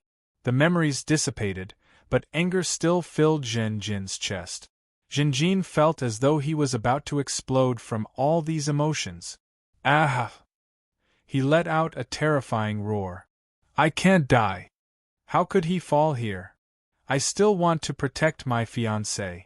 I want to leave this place alive and take control of White Sand City. Finally, I want to revitalize my 100 Needles clan. My Knight's Road. How could my Knight's Road be stranded here?" The young man roared in his heart. At this moment, the blood in his body seemed to be boiling. The blood flowed rapidly like a surging river. Then, it turned into a waterfall and poured into the young man's hands. Something strange happened at this moment. The young man's hands rapidly expanded, becoming thick and large. His 10 fingers continued to elongate, and his fingernails turned pitch black, turning into sharp claws as hard as iron. Their claws were incomparably sharp, like 10 daggers. Zhenjin tried to use his sharp claws. With just a little bit of force, the spider web was easily torn apart. His sharp claws were now red and hot, like iron that had been burned for a long time. Zhenjin didn't think at all. Relying purely on instinct, he stabbed his claws at the spider leader. The 8-legged spider was already very close to Zhenjin. Their faces were only a palm's distance apart. When Zhenjin's hands mutated, they were blocked by the spider's silk again. When Zhenjin's sharp claws came, the 8-legged spider leader was completely caught off guard and couldn't dodge. Poochie! The 12-inch-long red claws pierced deeply into the spider leader's body. Zhenjin roared and continued to exert force. His entire palm was almost submerged in the wound. The spider leader was attacked. It was as if it had been struck by lightning. Its body was as stiff as a rock. After a breath's time, a large amount of spider blood and milky white brain matter flowed out from the wound. The silver-ranked 8-legged spider died on the spot. With their leader dead, the remaining 8-legged spiders quickly fled. The boy and girl were immediately saved. Zhenjin was in a daze as he slowly withdrew his hands from the spider leader's roasted body. More accurately, it was a pair of claws. Unbelievable! His hand had completely transformed into the hand of a giant gorilla. His entire hand had expanded several times, and a lot of thick black hair had grown on it, making his forearm look very small. Sharp claws extended from the front of his 10 fingers. They were sharp, hard, and emitted a high temperature, like iron rods that had just been taken out from a furnace. What is going on? While Zhenjin was still in shock, another change occurred. First, the red iron claws rapidly cooled down, and then turned into ashes, quickly collapsing and dispersing. Then, his hands quickly shrunk and returned to their original human form. The black fur of the bear also fell off, revealing the fair skin of a human. Zhenjin's body suddenly shook violently. Weakness, an indescribable feeling of weakness, reached the bottom of his heart. This wasn't just a lack of physical strength, nor was it a mental exhaustion. It felt as if a part of his body had been emptied. The surrounding flames were still burning, and the bushes were crackling. Without the support of its claws, the 8-legged spider could only lie on the ground like a corpse. Everything was like a dream. "Sir, Lord Zhenjin."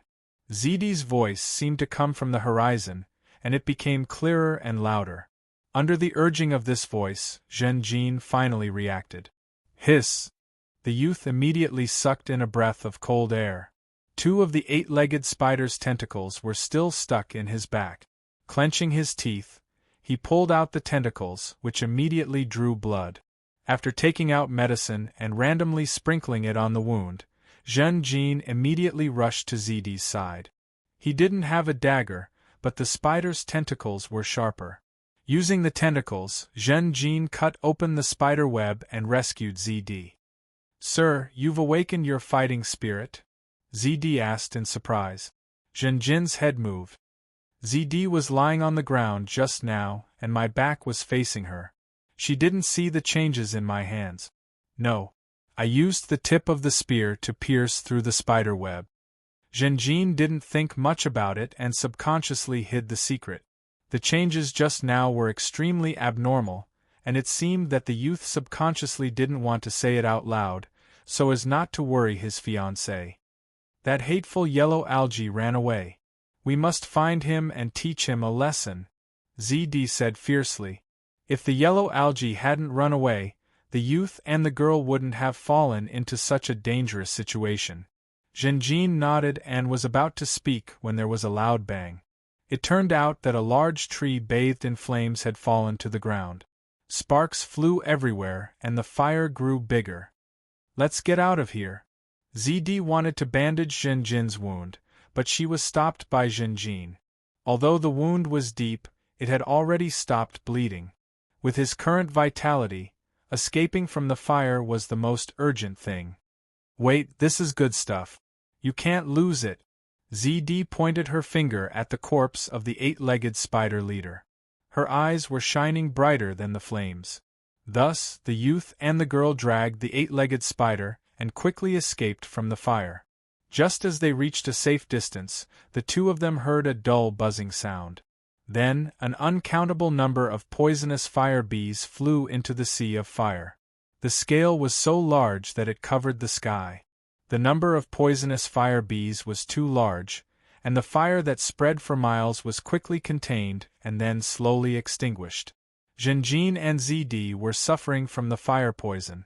Seeing this scene, they didn't dare to stay in the vicinity. They ran for miles before stopping to rest. Fortunately, they found an ideal habitat at the bottom of a cliff. For the next 3 days, Zhenjin and Zidi rested here. Using the remaining body fluids of the 8-legged spider, Zidi created an aura potion that disguised the aura of a silver-ranked magical beast. This greatly increased the safety of the habitat. Zhenjin's miraculous life force was once again displayed. The wound on his back healed at an astonishing speed. With the help of Zidi's potion, the wound was already covered with new flesh. Zhenjin was worried that the 8-legged spider's tentacles contained corrosive poison, but it didn't exist. Zidi took advantage of this time to dismember the 8-legged spider. Although the conditions were very simple, she still tried her best to collect useful parts. Using these materials, she created a few bottles of corrosive potions and strong adhesion potions. These were all very basic potions, but because the materials used were more high-end, their effects were worth looking forward to. ZD was very regretful about this.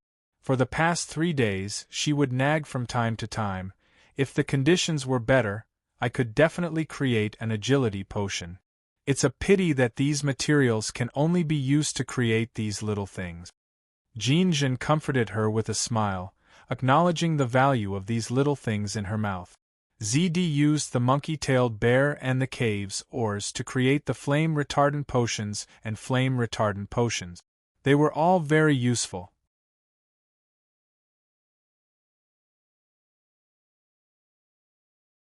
Chapter 21. The sky was blue, and the branches above their heads crisscrossed. As they continued forward, Zhenjin and ZD felt that the temperature of the air was rapidly dropping. In a place with a wide field of vision, Jinjin looked into the distance and found a snow-white trail. "That's a snowy mountain. Damn it, there's a snowy mountain on this island." According to the route of the pig kiss, this island was obviously in the tropics. A rainforest was the most normal landform, but there were not only forests but also snowy mountains. According to the description of the yellow algae, there was also a desert. "Sir, look, there are traces of the yellow algae here."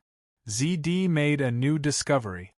Zhenjin nodded after checking and confirmed, "We're about to find him.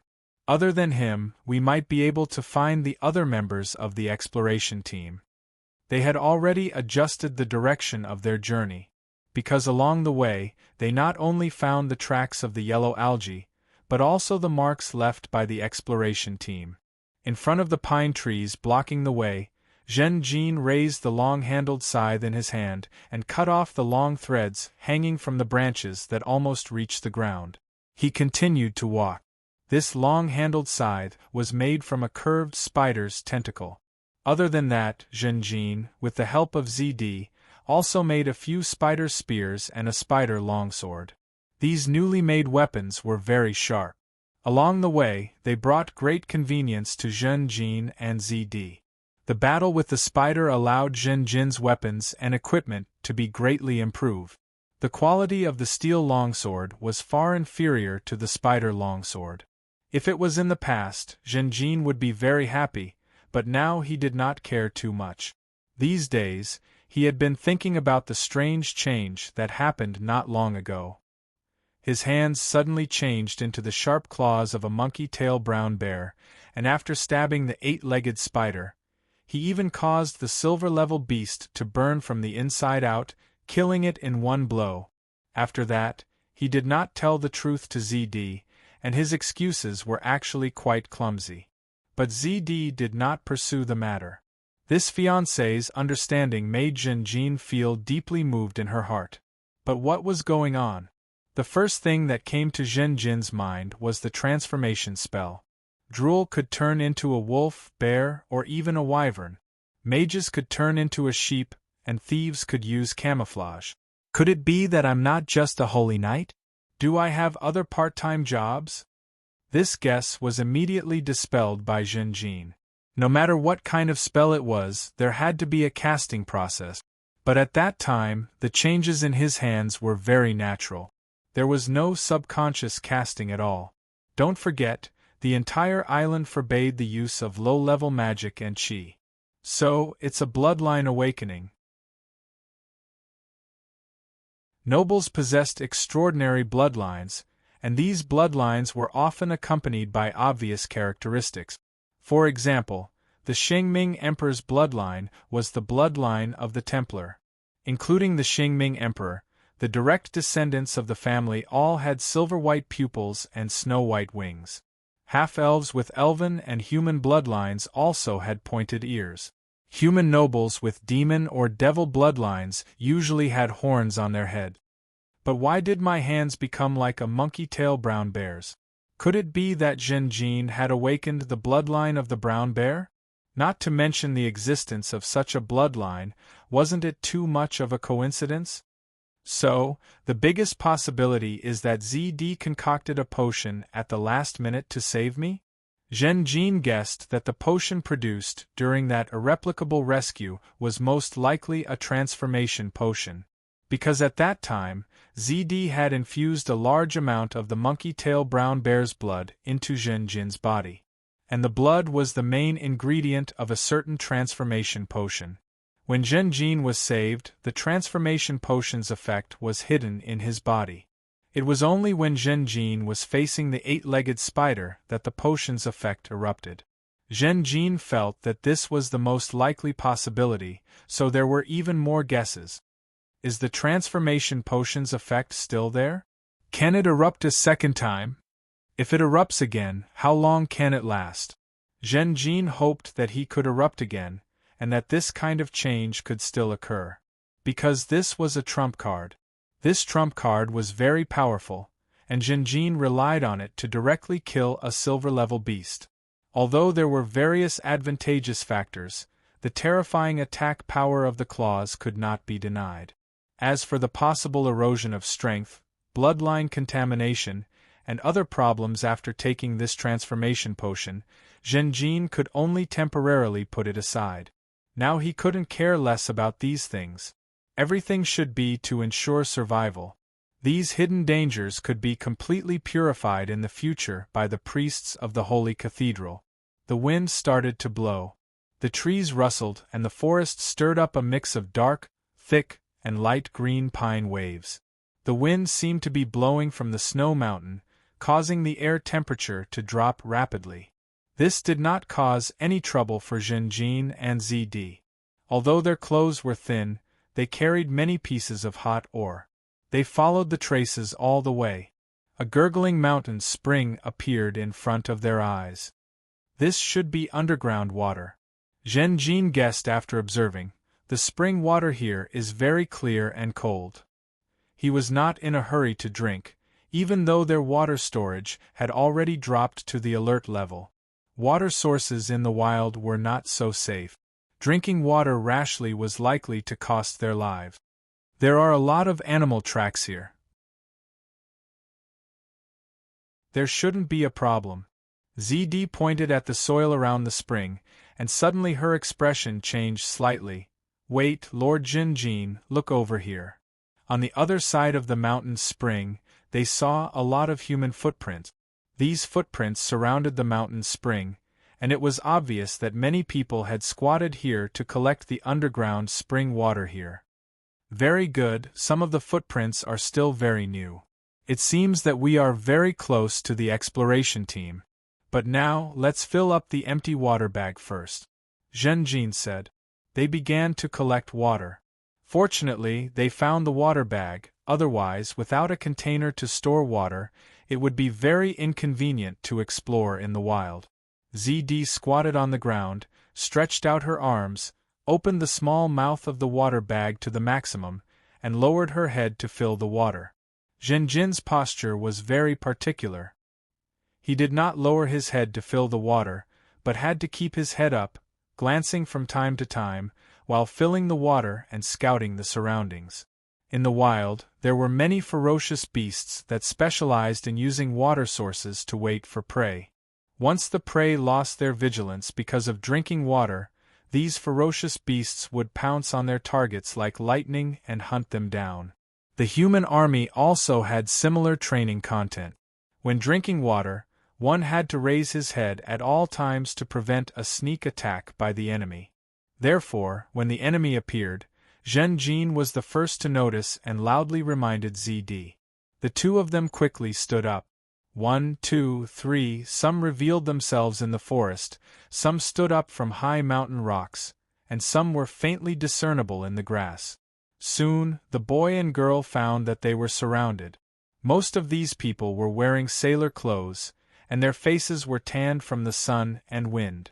Every one of them had a weapon, mainly a scimitar, but there were also swords, spears, and even bows and crossbows. A bronze-ranked elite came out from the crowd and walked in front of Zhen Jin and ZD. Seeing this person, Zhen Jin's eyes flashed. ZD's expression changed slightly, and she said unhappily, "It's you! Humph, we finally caught you, Huang Zhao.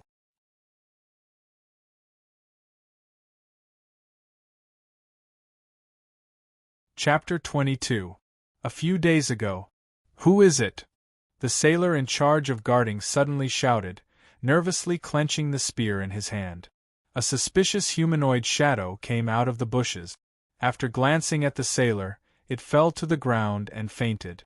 The sailor was stunned. He carefully came to the side of the unconscious mysterious man, pressed the spear against his shoulder, and turned his face up to the sky. Although the face was dark and had terrible burns, the sailor frowned for a while and still recognized the identity of the mysterious man. It's Huang Zhao. Huang Zhao is still alive. Captain Lan Zhao, your brother is still alive. He's back. The sailor shouted, alarming the exploration team members in the camp. A group of people flocked over. Lan Zhao, who was the leader, had a strong body. He had a strong bronze aura. Seeing the unconscious Huang Zhao, Lan Zhao couldn't believe it at first, but then he was pleasantly surprised. He quickly squatted down, lifted Huang Zhao's head, and let him lie down. Brother, wake up! Lan Zhao shouted. Although Huang Zhao was unconscious, he was still murmuring, "Water, water." Lan Zhao stretched out his hand, and the other sailors immediately handed him water bags. After being nourished by the water, Huang Zhao finally woke up slowly. His blurry vision gradually became clear. Seeing Lan Zhao's rough face, Huang Zhao almost cried, "Brother, I'm Huang Zhao. I'm back. I'm still alive." Huang Zhao's voice was very hoarse and weak. He chased after the team alone. It was not easy in this dangerous forest. "Huang Zhao, what's going on? We all thought you were dead. Captain Lan Zhao wanted to go back to find you several times, but he was stopped by everyone. No one thought you were alive. Lan Zhao wiped tears for you several times."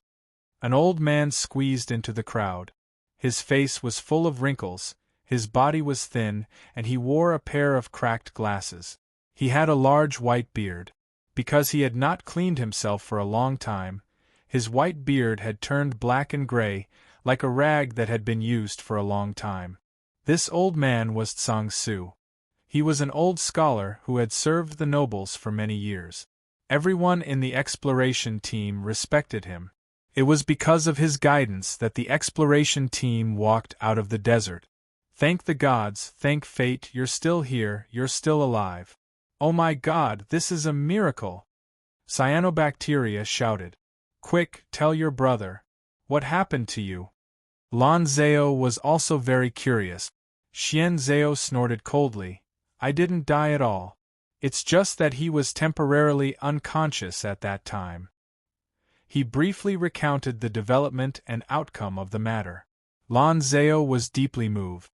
"Huang Zhao, you really did manage to keep your life. That was really thrilling." The people around him chimed in one after another, exclaiming or congratulating him. The old scholar Tsang Su's expression became serious. "Everyone, it seems that we're in trouble."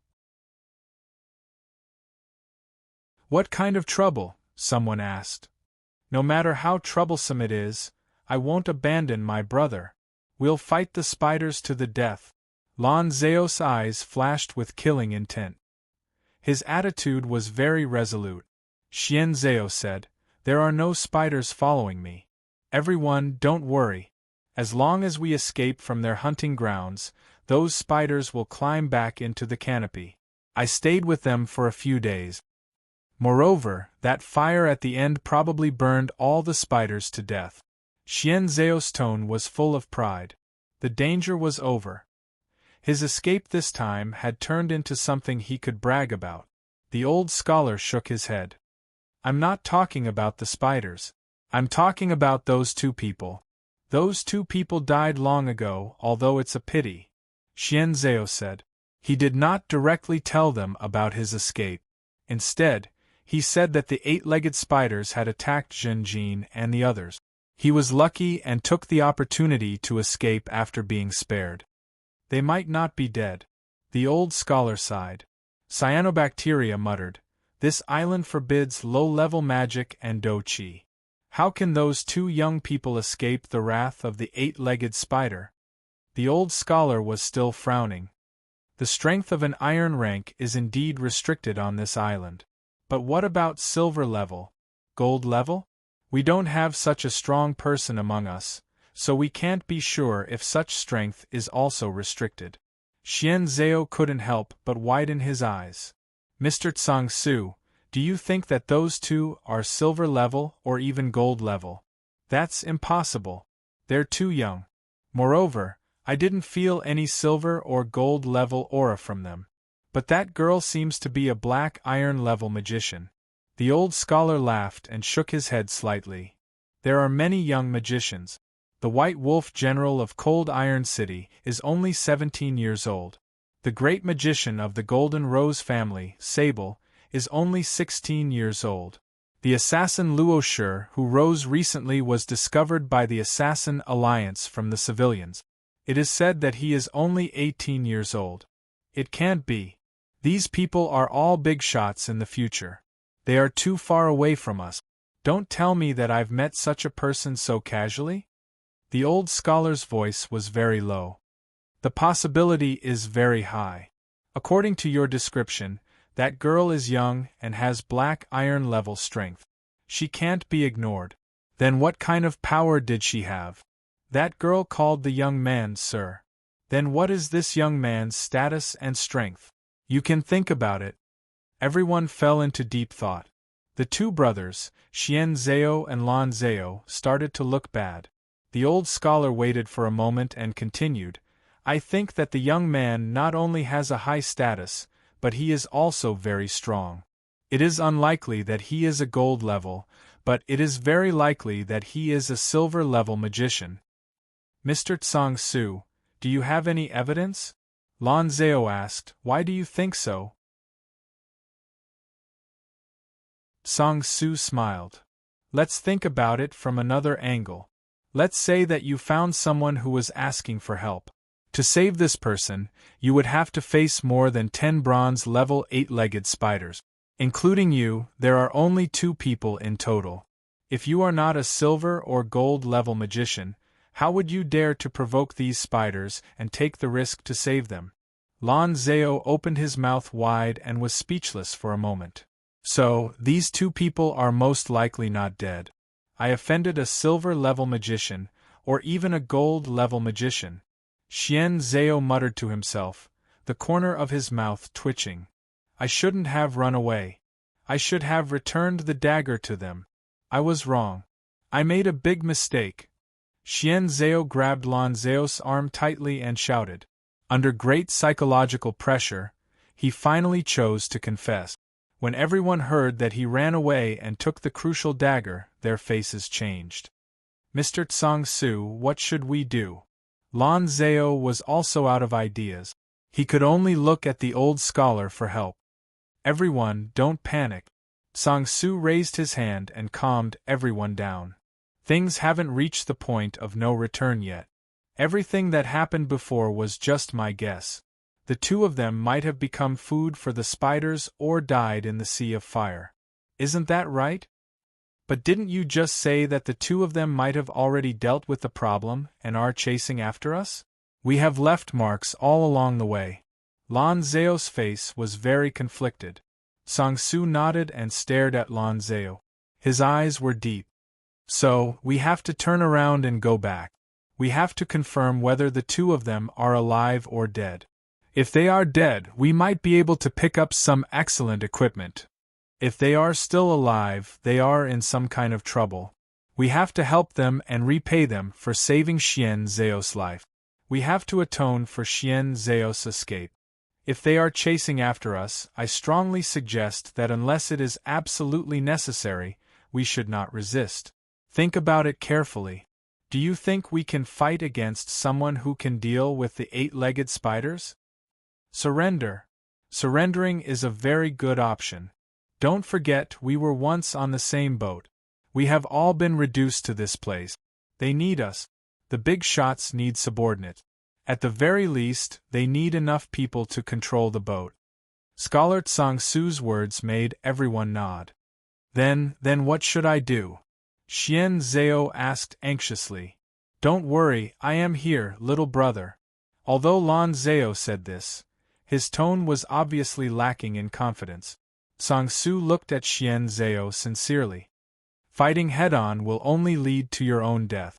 Even if you keep running away, where can you run to? Run to the forest and be eaten by the wild beasts?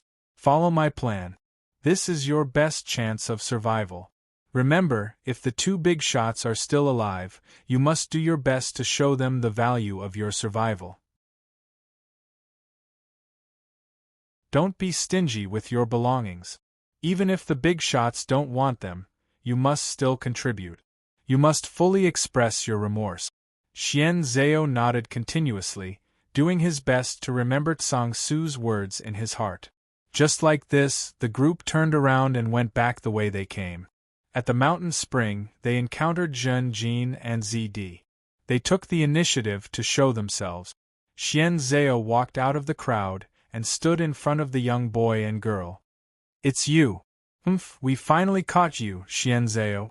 ZD was displeased. Zhen Jin remained silent, his gaze unfriendly. Xian Zhao's heart was trembling. How he hoped that Zhen Jin and ZD would die like this.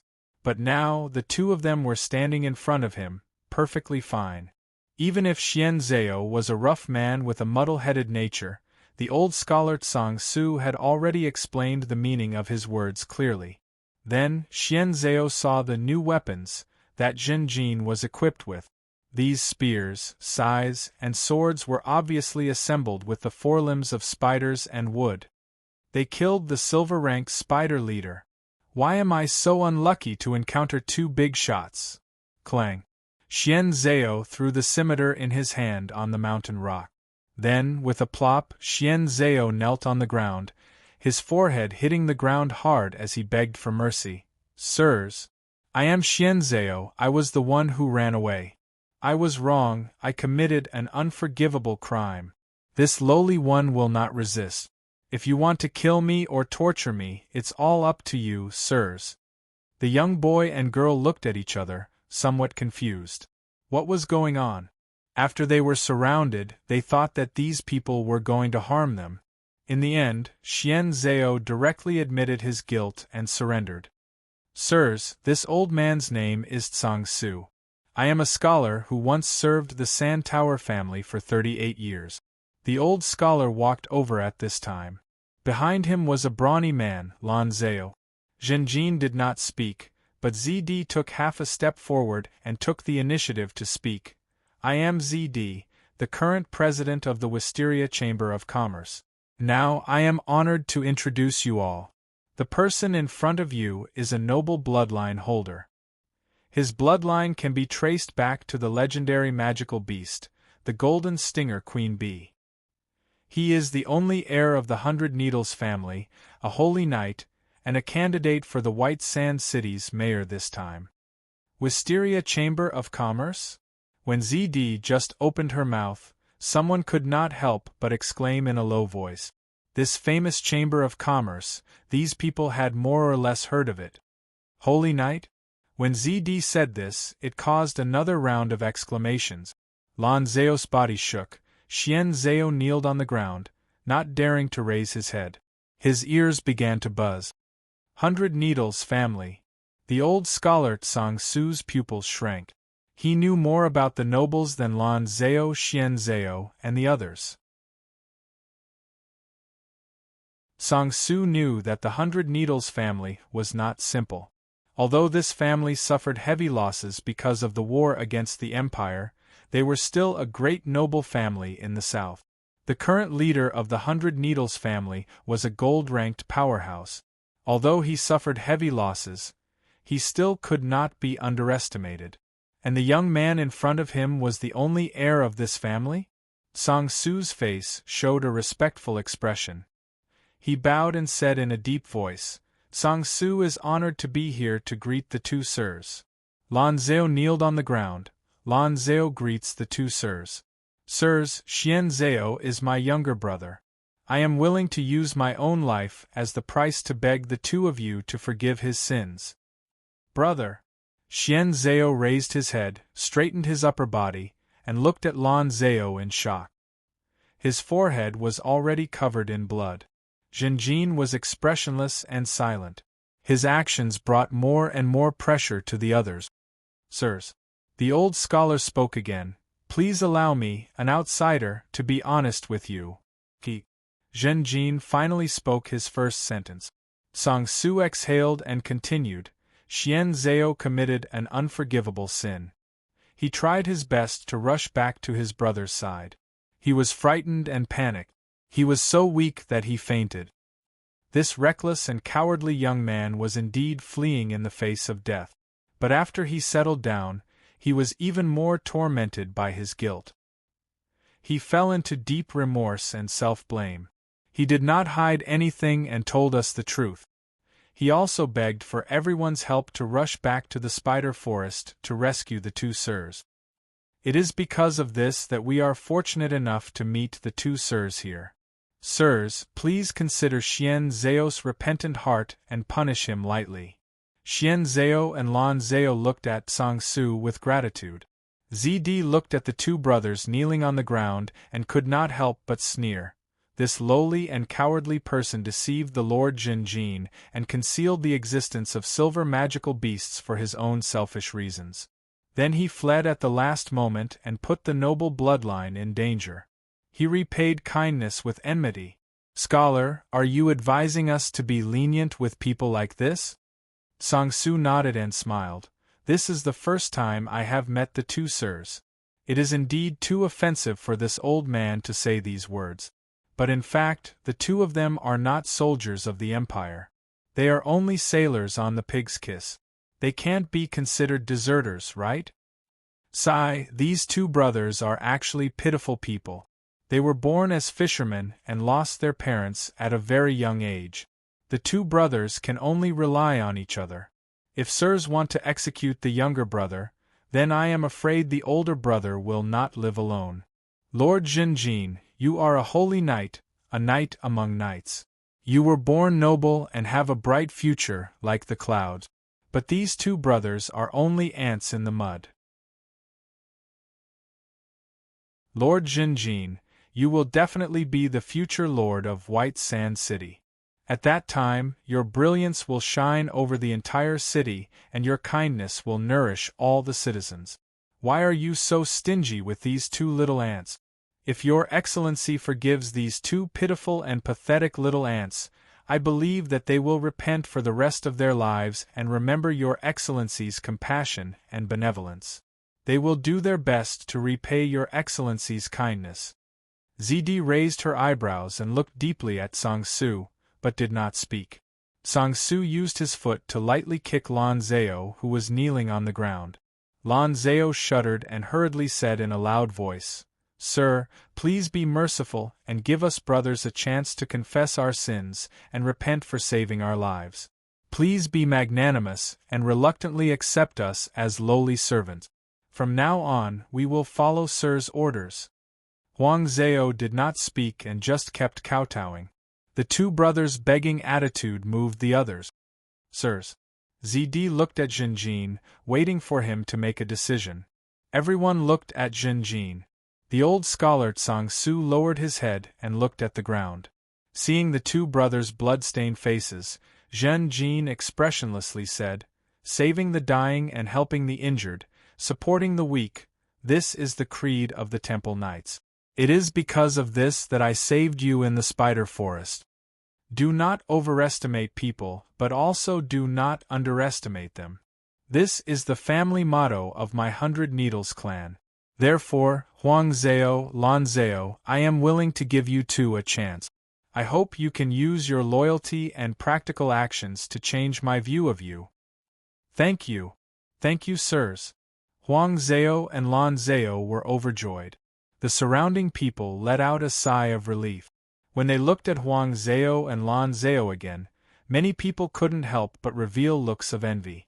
Although these two brothers sold themselves as slaves and lost their freedom, by relying on a big shot like Zhenjin, they might have a meteoric rise in the future.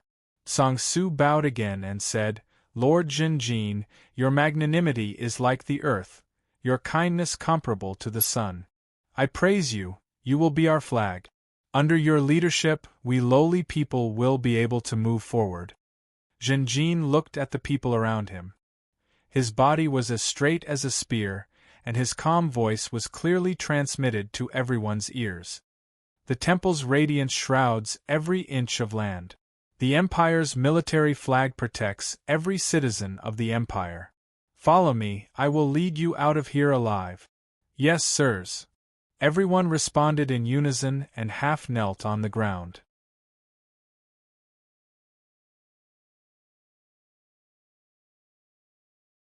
Chapter 23. Jinjin and ZD had already discussed the plan to recruit more subordinate. That was why ZD had urged Jinjin to save Huang Zhao. However, Huang Zhao had concealed the existence of the silver magical beast, and at the same time fled, causing accidents to happen again and again. But now, it seemed that the final result was even better. Huang Zhao and Lan Zhao had become Jinjin's slaves. Originally, it was just to recruit them and they still had freedom.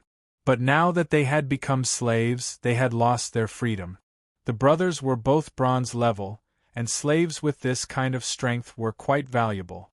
Of course, Jinjin did not have any reliable means of binding them, such as a slave contract or something. In this kind of environment, needle gold can't ask for so much. Huang Zhao and Lan Zhao had relied on Jinjin as slaves, and with their own influence, the others naturally chose to rely on Jinjin. Thus, Jinjin smoothly obtained the actual control of this exploration team. The brothers Huang Zhao and Lan Zhao were both bronze-level elite. Huang Zhao was good at using a halberd, and Lan Zhao was good at using a scimitar. These two were the strongest. Among the rest, there were 2 archers and 1 crossbowman. There were 13 people left, including axemen, gunmen, and shield-bearers. Including the unarmed old scholar Song Su, there were 19 people in total, not counting Jinjin and ZD. According to Song Su, when they first set off, the entire exploration team had nearly 40 people, and the team was very large. But by now, the exploration team had been reduced by half. These people's defensive equipment was very poor. The brothers Huang Zhao and Lan Zhao were wearing leather armor, and the others were wearing linen clothes. There was no shortage of survival resources, and the team had brought enough food and fresh water. This information was obtained by Jinjin from Song Su. Since this mountain spring is drinkable, then please assign some people to collect more fresh water for us. We can give up half of the kerosene. Jinjin gave the first order. Yes, sir. Song Su accepted the order and respectfully left the tent. This tent was brought by the exploration team, and it was built by the brothers Huang Zhao and Lan Zhao. Jinjin could have a good afternoon nap here. As soon as Song Su left the tent, ZD opened the curtain and walked in. "My lord, this old scholar of ours is not simple," ZD said. When Jinjin summoned Song Su alone, he had a preliminary meeting with each member. From the mouths of the others, ZD roughly figured out the whole truth. So it was Song Su's analysis that made Huang Zhao and Lan Zhao realize that they are in big trouble? Jinjin listened to ZD's report and smiled. It seems that the spoils we collected from the 8-legged spider have also shocked these people. You can't overestimate people, but you can't underestimate them either. Jinjin sighed from the bottom of his heart. The result of this matter was very good, but the whole process made Jinjin constantly reflect on himself. He overestimated Huang Zhao's nature and did not realize the possibility of him hiding information. He wishfully thought that Huang Zhao would be used by him for saving his life. But the result was that Huang Zhao fled at the last moment, abandoning his 2 saviors, Jinjin and ZD. Later, Huang Zhao and Lan Zhao, under great pressure, sought refuge with him and sold themselves as slaves. Was it because the 2 of them were sincerely repenting? Maybe a little. but it should be more due to Zhenjin and Zidi's powerful strength and deep background. What about the others? They were happy to be led by Zhenjin. Why? Zhenjin was strong. In such a dangerous environment, the weak relying on the strong was one of the best survival strategies, wasn't it? And Zhenjin's identity as a holy knight, as well as his deeds of saving Huang Zhao, made people believe that although this leader was young, his moral character was worthy of their trust. Among them, the most eye-catching was the old scholar Tsang Su. He had served the noble family for more than 30 years, so he had learned the wisdom of the noble's survival and game. He was unarmed and had no combat strength, but he was respected by the entire exploration team. The brothers Huang Zhao and Lan Zhao were almost obedient to Tsang Su's words. When Tsang Su received Huang Zhao's information, he immediately became aware of Zhenjin and Zidi's identities. The entire exploration team was led by him, so they immediately went back, and finally took the initiative to seek refuge with Zhenjin.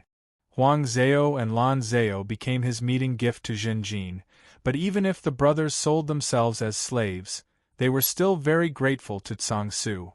The words he said to Zhenjin, on the surface, were good words for the brothers, but in reality, it was a deal. Tsang Su took the initiative to seek refuge with Zhenjin, allowing the latter to smoothly accept these subordinates and have 2 bronze-level slaves. And Zhenjin also gave him a full return. In the new team, Tsang Su became the 3rd person after Zhenjin and Zidi. Zhenjin's first order was to make him the leader and lead a group of people to collect fresh water. This was the youth's response to Tsang Su taking the initiative to seek refuge. He kept his guard up against Tsang Su, but at the same time, he admired him. He knew that he needed this kind of talent by his side. Don't look at Tsang Su as just a scholar, an ordinary farmer could beat him. But he had knowledge and wisdom that ordinary people could not reach. Knowledge and wisdom were also a kind of invisible power. About my incomplete memory and inability to use battle qi, you need to keep it a secret for the time being. Zhenjin also took care of Zidi. Zidi nodded repeatedly, her face slightly solemn. I understand, sir. Zhenjin had just taken control of this exploration team, so there were still hidden dangers. If these subordinates found out that Zhenjin could not use battle qi, would it cause some bad thoughts? Without the use of battle qi, the difference between the different levels was not that big. Just as the family motto of the 100 Needles family said, people should not be overestimated, nor underestimated. Zhenjin now had a deep understanding of this sentence. Although he had become the leader of the exploration team, his control of the team was still very weak. It was impossible for him to follow orders to the extent of prohibition. Arrange for the members of the exploration team to come in one by one. I will talk to them alone in the tent. Zhenjin finally ordered Zidi. So, when Tsang Su led a few people to collect fresh water and returned to the tent to report, he was stopped by Huang Zhao and Lan Zhao, who were guarding outside. Lord Zhenjin is talking to Baiya. Tsang Su was slightly surprised. He knew that Baiya, this young man with a bright smile, was the son of a hunter, and was not eye-catching in the exploration team. Did Baiya do something wrong? Tsang Su asked. No, the entire exploration team has to go into the tent alone and be questioned by Lord Zhenjin. Lan Zhao replied. Tsang Su could not help but be interested. What does Lord Zhenjin ask them? Huang Zhao shrugged. Nothing more than some personal background, family situation, personal strengths, and information about shipwrecks and islands. At this moment, the tent curtain opened, and Baiya, a member of the exploration team, walked out with an excited expression. Ah, it's Mr. Scholar. Baiya greeted him first. Looking at you, the Lord Zhenjin has a special impression of you, right? Tsang Su smiled and nodded.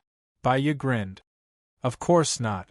In fact, the Lord Jinjin has promised everyone that as long as they perform well, they may be able to follow him and join Baisha City in the future. At the very least, they can become guards of Baisha City. Isn't that what you wanted? You have to perform well. Sang-Soo patted Baiya on the shoulder. Baiya nodded repeatedly and said energetically, I will definitely work hard. After receiving Lan Zeo's report, Sang-Soo entered the tent again to see Jinjin. Lord, according to your instructions, we abandoned half of the kerosene and used the original oil bags to store fresh water. Sang-Soo respectfully reported. Well done. You can go and rest first. After lunch, there will be a meeting to discuss the next itinerary. Prepare yourself. Yes, Lord. Sang-Soo bowed and left the tent. He did not go far, but stood beside the tent and watched for a while. The few members who had followed him to store fresh water were also summoned by Jinjin one by one. Everyone did not stay in the tent for long, but when they came out, the expressions on their faces were obviously different from before they went in. Even the eyes of the people who usually did not smile seemed to be smeared with a layer of oil. Sang-Soo took a deep look at the tent, smiled, and whispered to himself, This is also good. Not all strong people had the ability to lead. In Sang-Soo's opinion, Jinjin was very young. It was rare for such a young man to have at least a silver-level cultivation. Most of his time was probably spent on his own cultivation. This involved energy, so his learning and mastery in other aspects were naturally weak. But now it seemed that Jinjin was at least qualified to be a leader. This young man was not yet the lord of Baisha City, but he could make promises out of thin air and outline a beautiful future for these members of the exploration team to follow him. The people's hearts were gradually won over by Jinjin, and the morale of the team was also rising. Jinjin's control over the entire exploration team was rapidly deepening.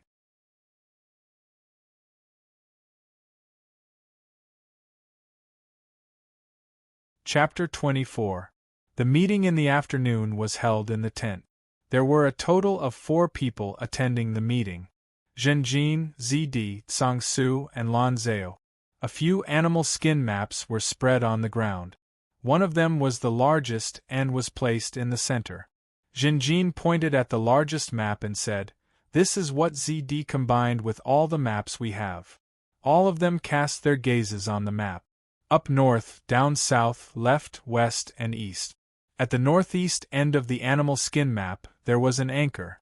Jinjin pointed at the anchor mark. This is the starting point of your exploration team, and also the beach where the Pig's Kiss was stranded. If the situation doesn't change, there are still 50 to 60 people here. The first mate of the Pig's Kiss is in control of the situation. At the southeast end of the animal skin map, there was a cross. Jinjin moved his finger to the cross. This is the place where President ZD and I landed. There are also 3 landing boats on this beach. From the cross and the anchor, there was a curved route. On the 2 routes, there were words or pictures at every certain distance.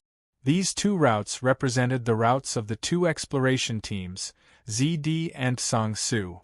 However, these 2 routes did not converge together. Instead, they came to an abrupt stop midway. In the center of this large map, there was a large blank space. Jinjin took out another 2 small maps and patted them on the blank space of the large map. One map depicted the desert terrain, while the other depicted the mountainous terrain. The focus was on the latter. On the mountainous terrain map, there were prominent locations such as the mine where the monkey-tailed brown bear lived, the spider forest, and the mountain spring. The 2 routes represented by the 2 exploration teams merged at the mountain spring. Jinjin moved his finger to the mountain spring mark. We are now here. Our goal is to return here. He moved his finger to the northeast section of the large map, on the picture of the anchor. No one objected. This island forbade low-level magic and combat energy, and there were many unimaginably ferocious monsters living here. They had to try their best to unite all the forces they could to survive. External help was unreachable and difficult to estimate. It was more reliable to rebuild the ship and set sail again. It was impossible to build and operate a ship with just a few people. The difficulties in front of us are obvious. There are two. Zhenjin continued. The first is the ferocious magical beasts along the way. The second reason was the change in the landscape. What do you guys think? Lan Zhao replied in a deep voice. Master, if this place doesn't prohibit low-level magic and Do Qi, our strength will increase tremendously. But now, in order to deal with these strange beasts, we can only fight with our bodies. But no matter what, Huang Zhao and I will be your swords. Wherever your gaze reaches, there will be swords clashing. Lan Zhao expressed his loyalty. Zhenjin nodded, very satisfied with this attitude. Then I look forward to your performance. When ZD heard this, she seemed to be keenly aware of something. She looked at Lan Zhao with a puzzled expression. Your words are a bit strange. If low-level magic and Do Qi are not prohibited here, then those ferocious beasts will be able to use all kinds of magic. We are strong, but they will also be more of a threat than they are now. According to my speculation, that is not the case, Lady ZD. Sang Su said, I think that the magical beasts on this island cannot use any kind of magic. Why do you think so? ZD continued to ask. Sang Su didn't directly answer, but looked at Zhenjin. My lord, did you find any magic crystals among the corpses of the magical beasts you killed? Zhenjin shook his head. So far, not a single magic crystal has been found. This was obviously abnormal. Sang Su nodded.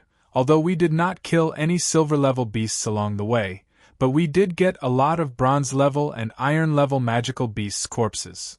But we have never seen the existence of magic crystals. Why is that?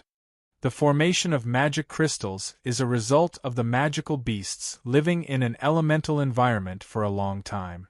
As they grow and eat, the magical power in their bodies will continue to accumulate and eventually form a magic crystal. Magic crystals not only store most of the magical power in the magical beasts' bodies, but also help the magical beasts stabilize and mobilize their magical power. Generally speaking, the stronger the magical beast, the higher the quality of the magic crystal in its body. Zhenjin and ZD didn't have any objections to Sang Su's words. This was common sense. Then, Sang Su expressed his opinion. I think that the magical beasts living on this island have chaotic magical power in their bodies. They can't coordinate their magical power and make their own magical power stable and orderly. Because of this, the magical beasts can't control the magical power in their bodies. The magical power is chaotic and can't form magic crystals. ZD nodded slightly, then shook her head slightly. The magical power is chaotic and can't form magic crystals. But this is only one of the reasons why magic crystals can't be formed. The key is, Mr. Sang Su, how did you determine that the magical power in these magical beasts is chaotic? ZD couldn't help but be suspicious. ZD herself was a black iron mage, but she couldn't use magic here, so she couldn't investigate the magical power in the magical beasts' bodies. Sang Su was just an ordinary person, not even a magic apprentice. What means of measurement could he have? Facing ZD's suspicion and questioning, Sang Su was calm and collected. I calculated it. Then, the old scholar threw out a new opinion.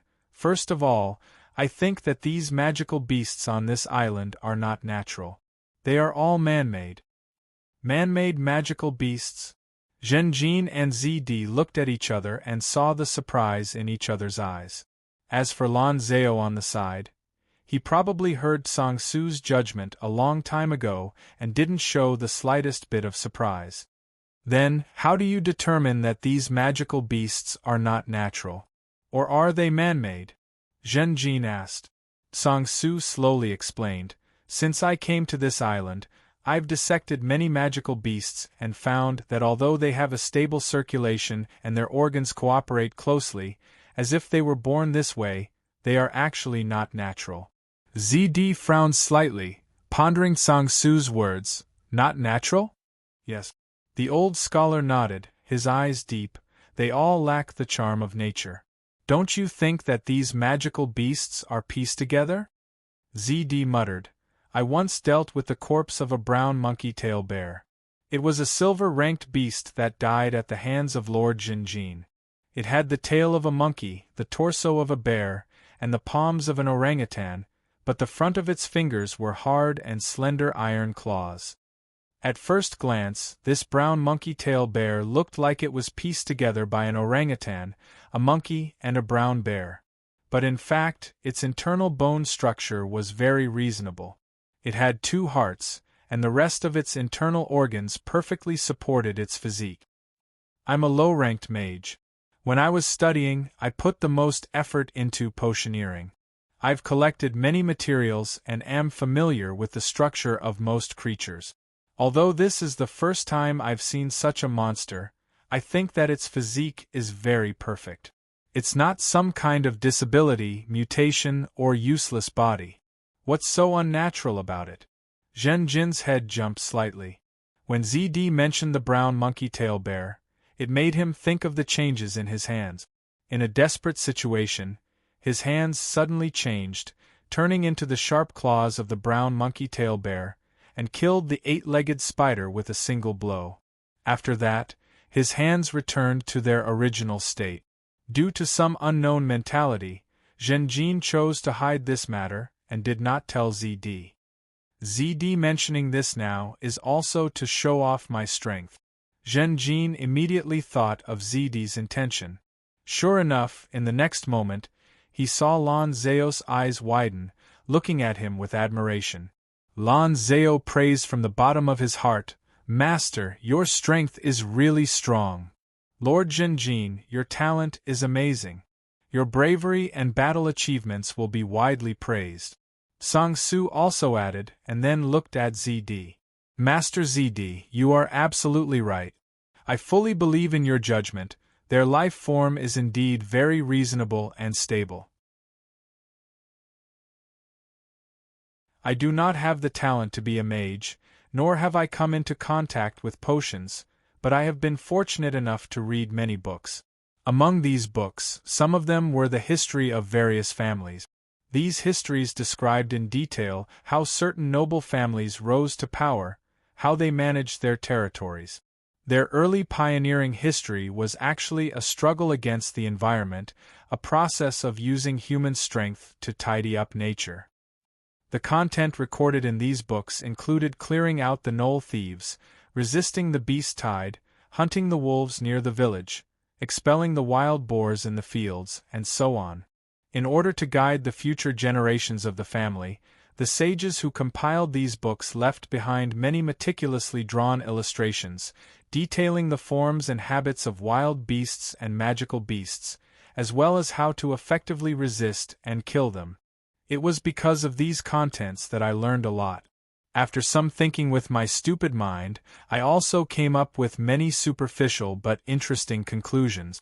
From this, I also felt that the beasts on the island were not natural. I found out that beasts with horns on their heads are usually herbivores.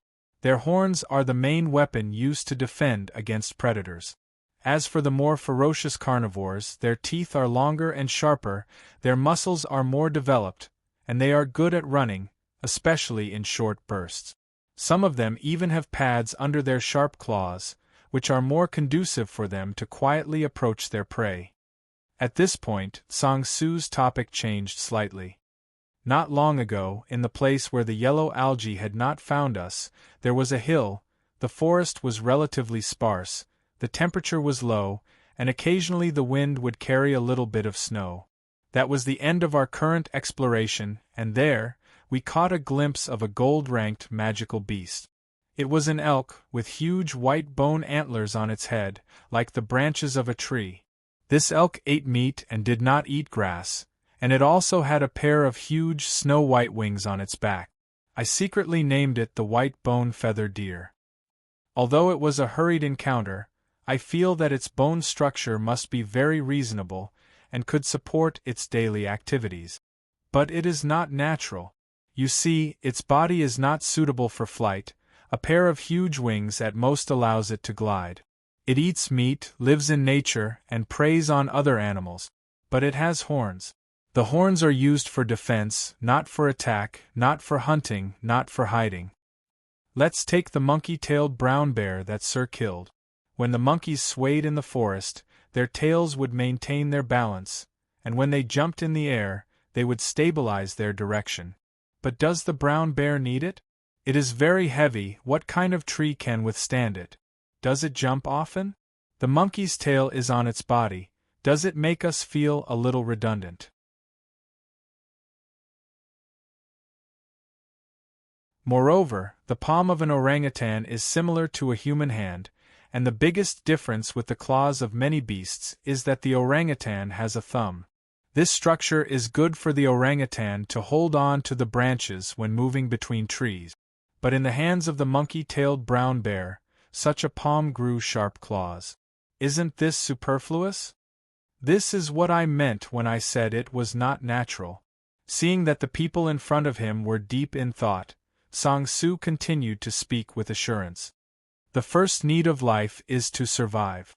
The environment of nature is cruel and harsh, and the beasts that can successfully survive and reproduce often have amazing survival skills. These skills are usually given by the organs on their body. For example, a mole.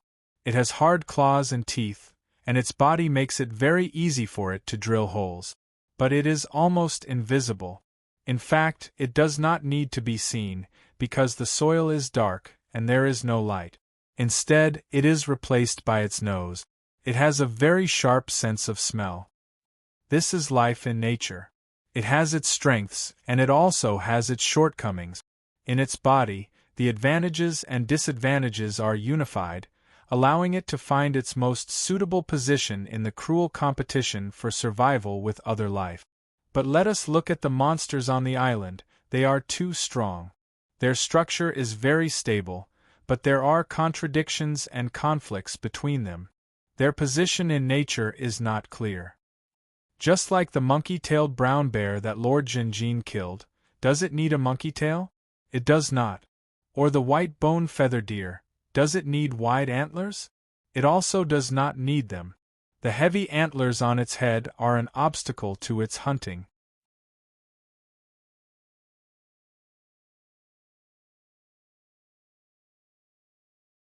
Chapter 25.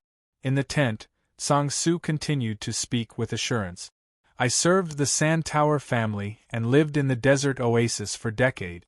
The desert is short of water, and there are particularly dry seasons in the year. Most of the oases dry up or even disappear.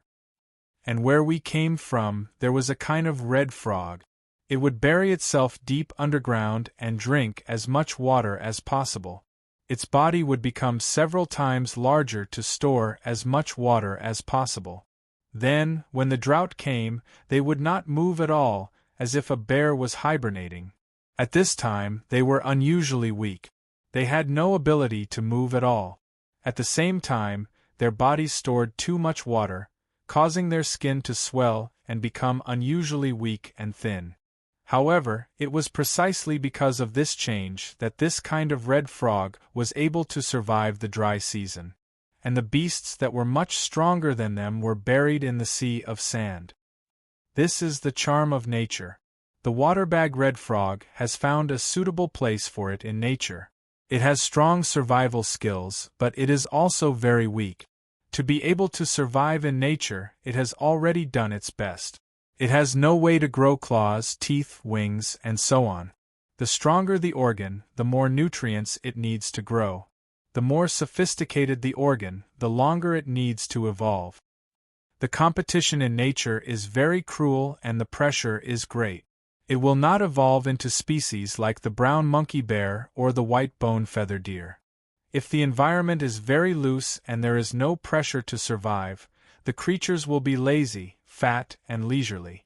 There will also not be powerful life forms like the brown monkey bear or the white-boned feather deer. Such species can only be man-made. ZD let out a long sigh. Thank you for your guidance, Mr. Tsang-su.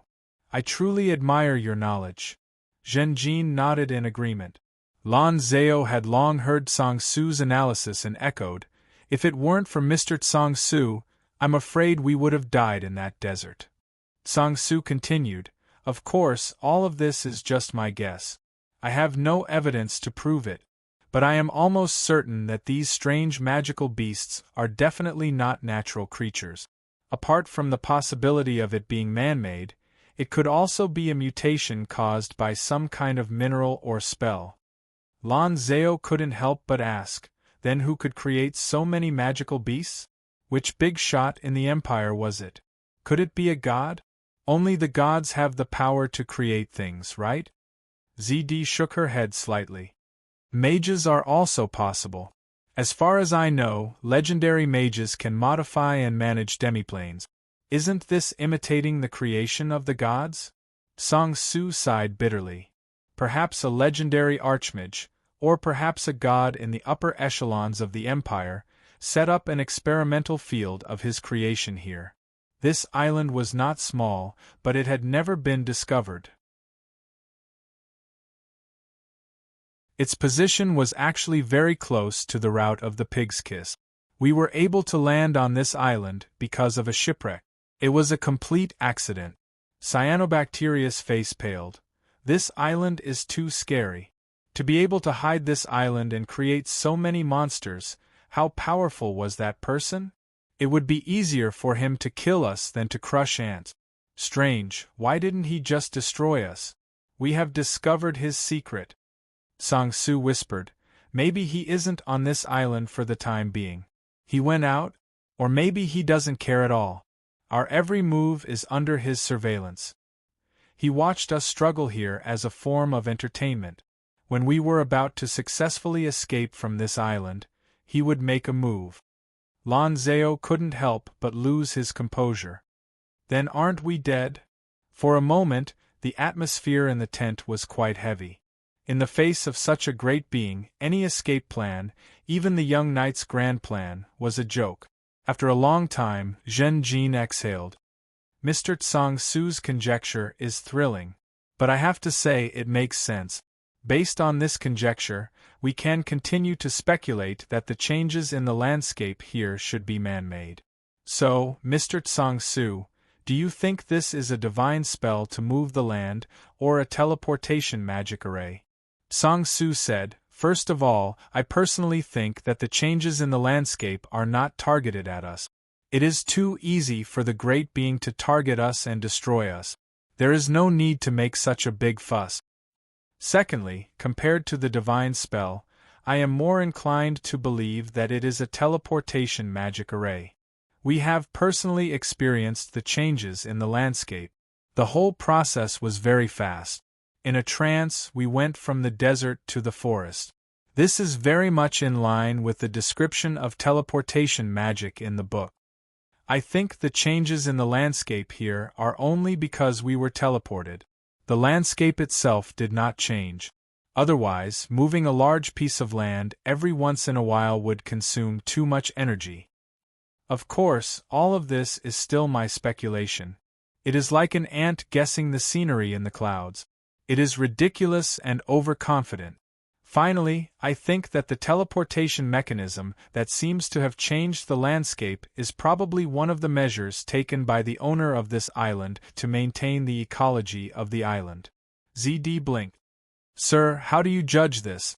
Tsang-su replied, I have found that we are not the only ones who are teleported. Many wild and ferocious beasts will also be teleported to a new place. A bolt of lightning flashed through Zhen Jin's mind. The youth thought of the group of scale-horned panthers.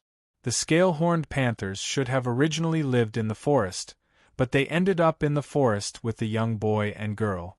Here, they needed to develop a new territory, so they first competed with the monkey-tail brown bear, and then died in the group of blade spiders. ZD looked at Tsang-su. If these ferocious beasts are also teleported, then perhaps the owner of this island wants them to fight and select the strongest monster. Just like the alchemy puppet competition held by the Alchemist Guild, is it to cultivate the strongest life weapon? Sang-Soo smiled. Lady Zed's analysis is very reasonable. It is indeed possible. But I still insist that the ecological maintenance is more likely. Don't you think that the balance of nature on this island is actually in danger? Although nature is vast and boundless, in fact, it has a fragile side. Every year, the Sand Tower family will hire the Bishop of the Temple of Life to help them increase the production of crops. I have interacted with them and had the fortune to ask for advice from the wandering drool. There are all kinds of life cycles in nature. The simplest example is that plants grow out of the soil and are eaten by herbivores. The flesh of herbivores becomes food for the carnivores, and the feces of these animals become nutrients for the growth of plants. After they die, their bones disintegrate in the soil and become the fertility of the soil. Nature is full of this cycle of life. Even the most powerful predators will die in fighting each other, constrained by their lifespan and challenged by the harsh changes in the environment. The Sand Tower family once had a continuous plague of locusts for several years. With the help of a drool master, the source was found. It turned out that the reason why the locusts were so large and difficult to control was because there were fewer bred scorpions eating their eggs. Why are there fewer bred scorpions? It is because in those years, the Sand Tower family began to build the family cavalry. They purchased a large number of chocobos, and when these chocobos are raised, they like to peck at the bred scorpions under the sand. The cycle of life is like a chain, one link is linked to the other. They affect each other, and if there is a problem with one link, it is likely to magnify the problem and turn it into a disaster. Sang-Soo said until here, then changed the topic. There are too many monsters on this island, and they are not naturally formed. For the ecology of this island, it is a huge burden to bear so many monsters. If we are not careful, the cycle of life will be broken, and it will cause an irreversible disaster. That makes sense. Zhenjin nodded. He thought of the monkey-tail brown bear. This silver beast ate ores as food, and from the looks of it, it had no natural enemies. If it was allowed to live, it would eat all the ores sooner or later. The ores that emitted heat had always had a major impact on that area. Once eaten, it would cause severe effects in many other aspects, such as a sharp drop in temperature. But in the end, because of the teleportation mechanism, the monkey-tail brown bear and the scaly-horned leopard fought each other and finally died at the hands of Zhenjin. The future natural crisis on the island was resolved in advance, just like that. Zed's thoughts spread. So, the reason why the owner of this island deliberately created jungles, mountains, deserts, snowy peaks, and other landforms is also to restrain these created monsters, stabilize the ecology of the island, and maintain the balance of nature? But why do I feel that he wants to filter out the strongest monster that can adapt to all environment? The girl did not give up on the idea of biological weapons, Sang-Soo added. I think that teleportation is just one of the measures that the owner of the island takes to stabilize the ecology. There are other efforts that he has made for this. For example, the fire poison bee. Don't you think that this bee colony was deliberately created by him to prevent the jungles and forests from burning? There is also the anti-magic environment. The environment here forbids low-level magic and fighting energy. It is even stricter than the anti-magic ring of the Sky City. This is not like a defense mechanism because it is unnecessary to defend against low-level enemies. Instead, it is like shackles that prevent those monsters from exerting their strength. That's why I speculate that this anti-magic environment is actually a measure to protect these monsters. Please enlighten me, sir. ZD took the initiative to ask for advice. Sang-Soo said, the monsters on the island are not naturally derived. Although their body structure is very stable, it is not in harmony with the natural environment. At the same time, the magic in their bodies conflicts with each other, and cannot smoothly absorb elements to form magic crystals. This may be the aspect that the owner of the island wants to improve. He has achieved stability in the flesh and blood, which is an amazing achievement. But the patchwork body has brought about a problem in the absorption of elements. He can't solve it perfectly for the time being. Chaotic magic is extremely unstable. Sometimes it will cause explosions. Even if it is forcibly suppressed, it will cause magic erosion to the carrier. If the chaos magic is allowed to cause harm, it will be difficult for the monsters to live for more than a week. So, he created a special environment. In this environment, low-level magic and fighting energy are prohibited, which also protects these monsters, maintains their stability, and allows them to live in the world forever. Lord Jinjin and Lord ZD should know more about magic than I do. ZD nodded slightly and fell into deep thought. Jinjin looked solemn. He analyzed the situation in a low voice. On this island we found bronze level, iron level, silver level, and even gold level monsters. According to the current analysis, the gold level chaotic magic will also be successfully suppressed by the environment here. In this way, at least the sanctuary level can use fighting energy freely here. No matter how talented Jinjin was at his age, it was impossible for him to reach the sanctuary level. P.S. I recommend a good book, The Calamity of Origins. It is also a fantasy novel and the writing is excellent. Even if it was the most ordinary system, it still needed to have a burning heart to cheat. It is already 270,000 words. If you are interested, you can take a look.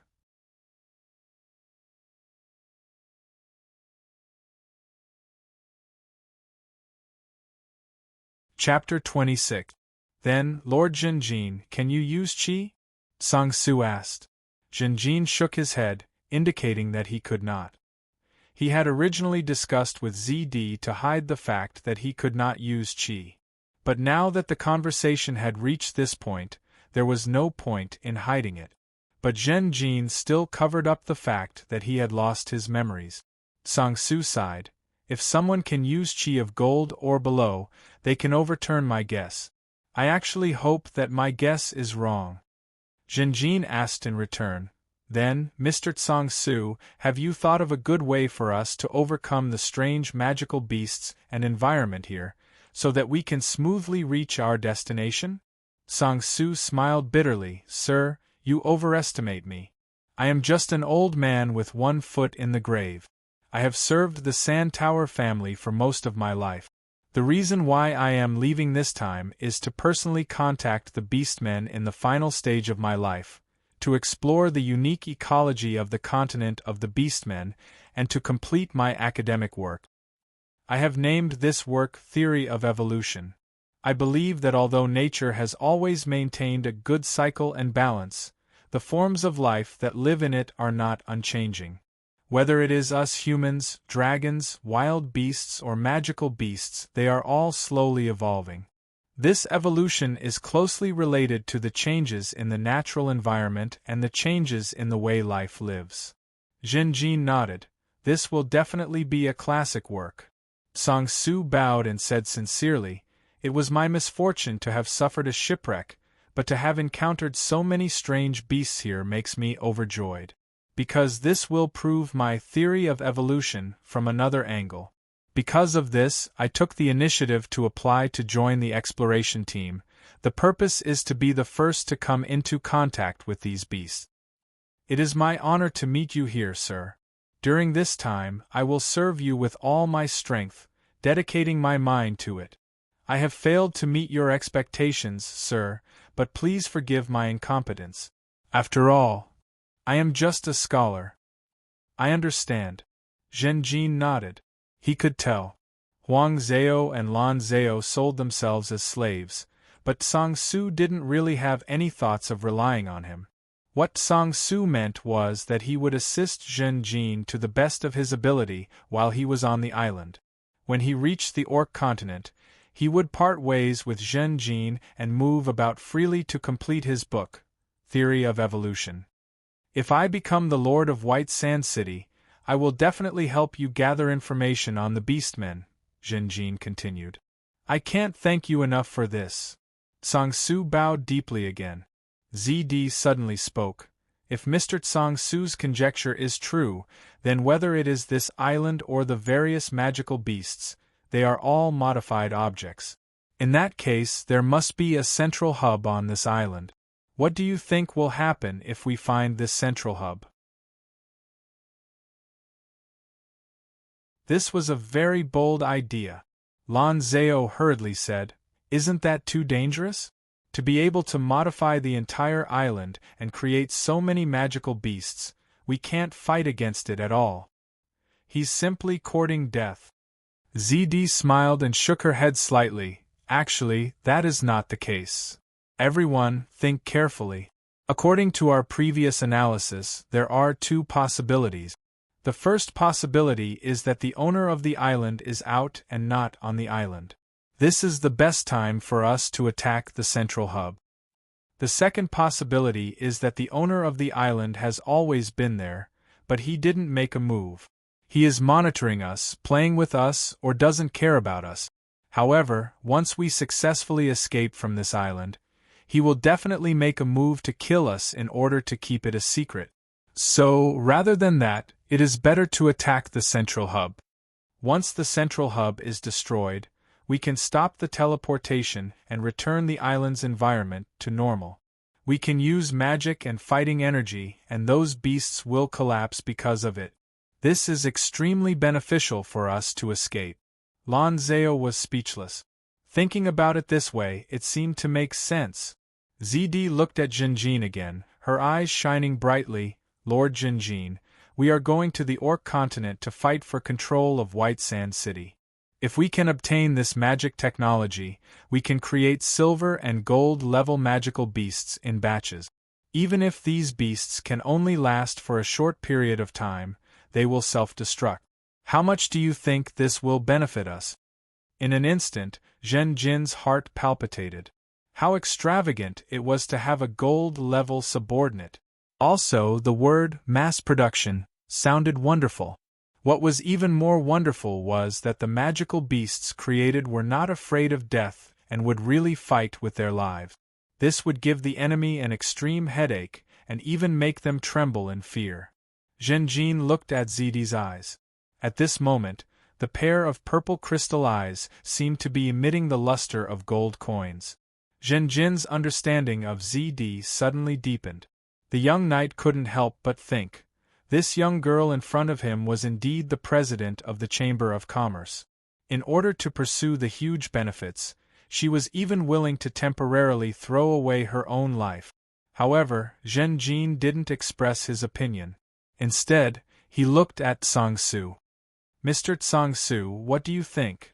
Zhenjin showed that he valued Tsang-Su. The previous words made Zhenjin's evaluation of Tsang-Su greatly improve. From the latter, Zhenjin truly felt the great power of knowledge.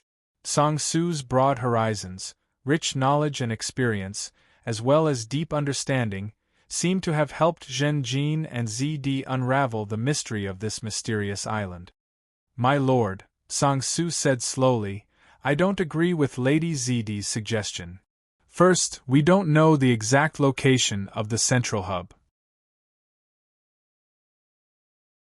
To find the central hub, we will have to explore the island. We will have to face all kinds of strange ferocious beasts, as well as the harsh environment. Second, even if we find the central hub, according to common sense, the master of the island must have set up a strong defense there. Will we be able to pass through the defense alone?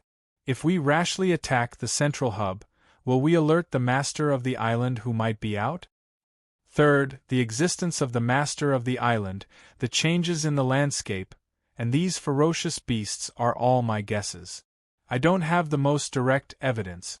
Perhaps my guesses are all wrong. This is a very strange island, a creation of the heavens and earth. The power and will of nature are something we can never fathom. Fourth, although there is teleportation, There is a time interval between the activation of this teleportation mechanism. In theory, as long as we maintain the correct direction and travel fast enough, we can pass through the forest and other areas and return to the beach. Even if we are teleported again midway, there is a high probability that the teleportation will be random. Therefore, as long as we keep repeating this action plan, it is very likely that we will reach our destination. Zhenjin thought for a moment, then nodded. Very good analysis.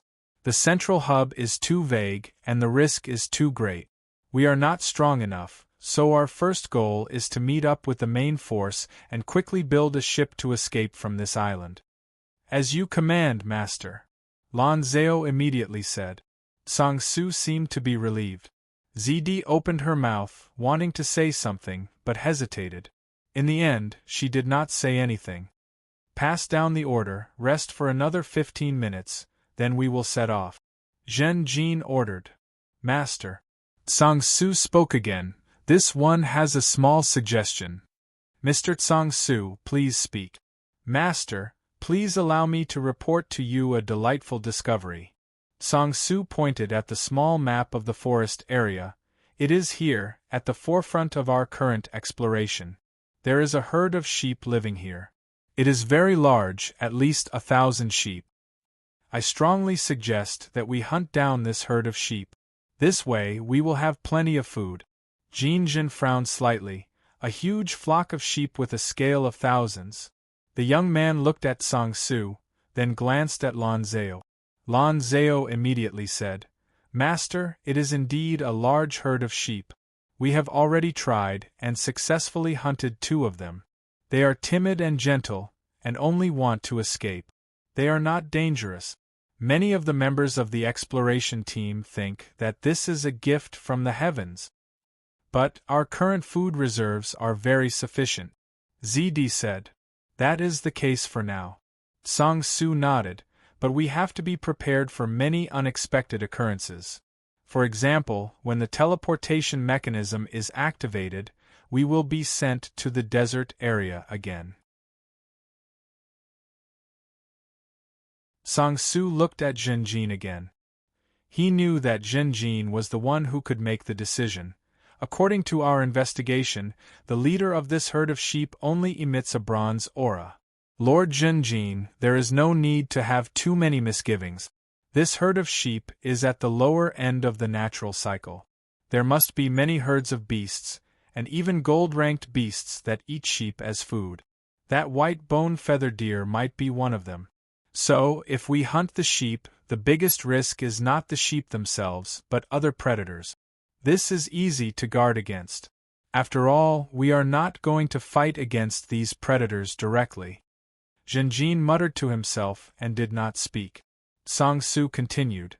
Lord Zhen Jin, the reason why our exploration team set off is mainly to gather enough food for the people who are building the ship. Although we have been lost on the island for many days, if we bring back enough food, it will definitely be a great boost to the morale of the people, and will be of great help to them. At the same time, it will also help you. Zhen Jin nodded. This is a good suggestion. Then we will slightly modify the itinerary. Let's hunt the sheep first, then set off. According to his previous efforts, Zhen Jin knew that on this island where danger lurked everywhere, there were not many opportunities to hunt so easily. He might even give up now, and not have such a good opportunity in the future. According to the plan, he did not intend to go deep into the island like he did now. So, he followed the advice. You're tuning in to the Phoenix Nights YouTube channel. Don't forget to subscribe and join us on this journey to catch the most captivating stories.